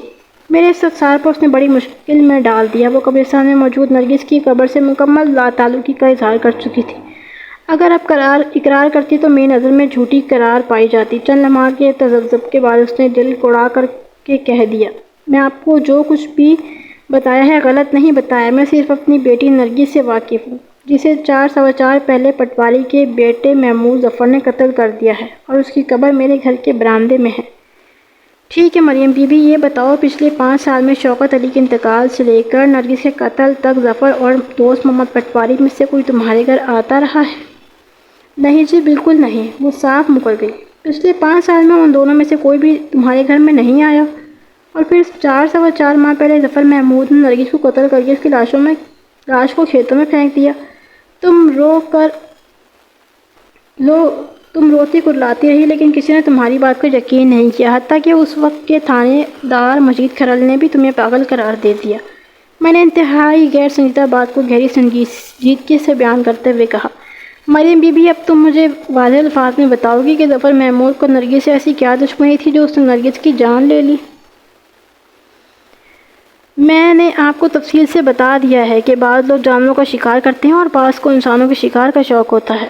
ہاں مجھے یاد آ گیا، وہ پوری تفصیل میرے ذہن میں ہے۔ اس کا مطلب ہے پھر تو پوسٹ مارٹم ہی کرنا پڑے گا۔ میرے آخری اور سنجیدہ جملے نے اسے چونکا دیا اور تڑپ کر بولی، پوسٹ مارٹم یعنی چیر پھاڑ؟ اگر لاش کے بدن پر گوشت پوش موجود ہو تو اس کی چیر پھاڑ کی جاتی ہے، میں نے مریم کی آنکھوں میں دیکھتے ہوئے پوری صفاقی سے کہا، اور اگر قبر کی مٹی نے گوشت اور پوش کو اپنا رزق بنا لیا تو پھر ہڈیوں کی کم بختی آتی ہے۔ ہڈیوں کو لیبارٹری ٹیسٹ کروانا پڑتا ہے تاکہ یہ پتہ چلایا جا سکے کہ اس شخص کی موت کب، کیسے اور کن حالات میں واقع ہوئی تھی۔ لیکن آپ کس لاش کا پوسٹ مارٹم میں لیبارٹری ٹیسٹ کروانا چاہتے ہیں؟ وہ وحشت زدہ نظر سے مجھے دیکھتے ہوئے بولی۔ کچھ سمجھ نہیں سکی۔ دونوں کا، میں نے معنی خیز لہجے میں کہا۔ ایک وہ جس کی قبر ادھر قبرستان میں ہے، اور ایک یہ جو تمہارے برآمدے کے کونے میں مٹی اوڑھے سو رہی ہے۔ اس سے یہ بھی پتہ چل جائے گا کہ نرگس کون ہے اور بکری کون۔ آپ ایسا نہیں کر سکتے، وہ بفری ہوئی شیرنی کی مانند کرائی۔ تھانے دار صاحب، میں آپ کو ہرگز ایسا نہیں کرنے دوں گی۔ آپ قبرستان والی قبر کو ہاتھ بھی نہیں لگائیں گے۔ میری بات سمجھ رہے ہیں نا؟ میں اس قبر کو کیوں ہاتھ نہیں لگا سکتا؟ میں نے اس کی وحشت کی پرواہ کیے بغیر قدرے سخت لہجے میں پوچھا۔ اس قبر سے تو تم اپنی لا تعلقی ظاہر کر چکی ہو۔ تم نہیں جانتی وہاں قبرستان میں تمہارے شوہر کے پہلو میں کس کی قبر ہے؟ تمہاری بیٹی نرگس تو یہاں دفن ہے نا، تو تم زیادہ سے زیادہ اس برآمدے والی قبر پر کوئی حق جتا سکتی ہو، لیکن اس کی ضرورت ہی کیا ہے؟ وہ میری بات پوری ہونے سے پہلے ہی احتجاجی لہجے میں بولی۔ آپ یہ سب کیوں کرنا چاہتے ہیں؟ میں نے اپنے نفسیاتی ڈرامے کو فائنل کرتے ہوئے مریم کے سوال کا جواب دیا۔ میں نے تمہیں شاید بتایا نہیں کہ پچھلی رات میں نے ظفر محمود کو گرفتار کیا ہے۔ اس نے اپنے جرم کا اعتراف بھی کر لیا ہے، لیکن اس کا اصرار یہ ہے کہ اس نے جس نرگس کی جان لی تھی وہ ادھر قبرستان میں دفن ہے۔ میں دونوں قبروں کو کھول کر لیبارٹری ٹیسٹ کے ذریعے فیصلہ کرنا چاہتا ہوں کہ تم سچی ہو یا ظفر۔ کیا واقعی آپ نے ظفر کو گرفتار کر لیا ہے؟ وہ بے یقینی سے مجھے دیکھنے لگی۔ ہاں، میں سچ کہہ رہا ہوں، اور اس نے نرگس کا قتل بھی قبول کر لیا ہے۔ اس کی آنکھوں کی الجھن آمیز حیرت دو چند ہو گئی۔ میں نے اس واضح طور پر محسوس کیا کہ تھوڑی دیر پہلے وہ جس ضد اور ہٹ درمی کا مظاہرہ کر رہی تھی، ظفر کی گرفتار کی اطلاع سن کر وہ غائب ہو گئی تھی۔ گویا وہ اداکاری ترک کر کے نارمل رویے کا مظاہرہ کر رہی تھی۔ جرم تو اس نے قبول کر لیا ہے، لیکن اس کے بیان کو چیک کرنے کے لیے لاش کی باقیات کا لیبارٹری ٹیسٹ ضروری ہے۔ فیصلہ تمہارے ہاتھ میں ہے۔ بتاؤ، میں دونوں قبروں کو کھود ڈالوں یا پھر؟ میں نے دانستہ جملہ ادھورا چھوڑ دیا۔ وہ کمینہ بالکل ٹھیک کہہ رہا ہے، جلدی سے بولی۔ میری نرگس ادھر قبرستان ہی میں دفن ہے، اور آپ کو اس کی قبر کھولنے کی ضرورت نہیں۔ میں آپ کو بتاتی ہوں کہ اس خبیث نے میری نرگس کو کیوں موت کی گھاٹ اتار دیا تھا۔ مجھ سے زیادہ بھلا کون جانتا ہے؟ بات ختم کرتے ہی وہ زور و قطار رونے لگی۔ اس کی برداشت کے بندھن ٹوٹ گئے تھے۔ ضبط و ہمت اور صبر سب نے اس کا ساتھ چھوڑ دیا تھا۔ وہ بھول گئی تھی کہ پچھلے 4-5 ماہ سے کیا اداکاری کرتی چلی آ رہی تھی۔ میں نے اسے چپ کرانے کی کوشش نہیں کی، کیونکہ یہی رونا اس کے دکھوں کا مداوا تھا۔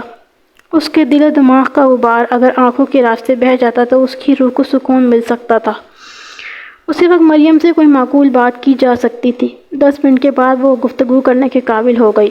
میرے تعاون اور ہمدردانہ رویے نے اس کا حوصلہ بڑھایا، اور اس نے اپنا دل کھول کر میرے سامنے رکھ دیا۔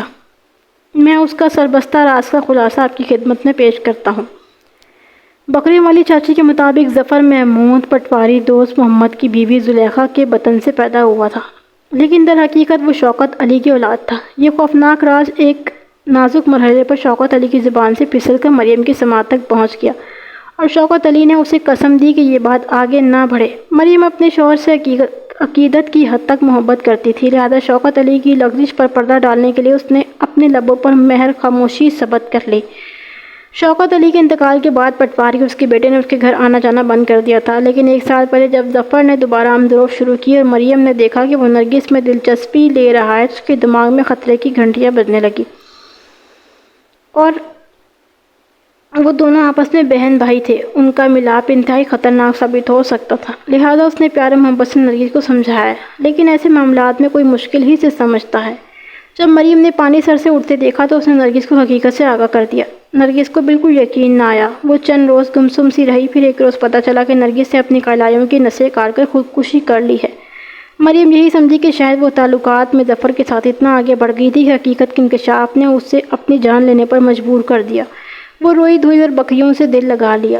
مزے کی بات یہ ہے کہ اس وقت وہ بھی یہی سمجھی کہ نرگس نے خودکشی کی ہے، اس لیے اس نے ظفر کے خلاف زبان نہیں کھولی۔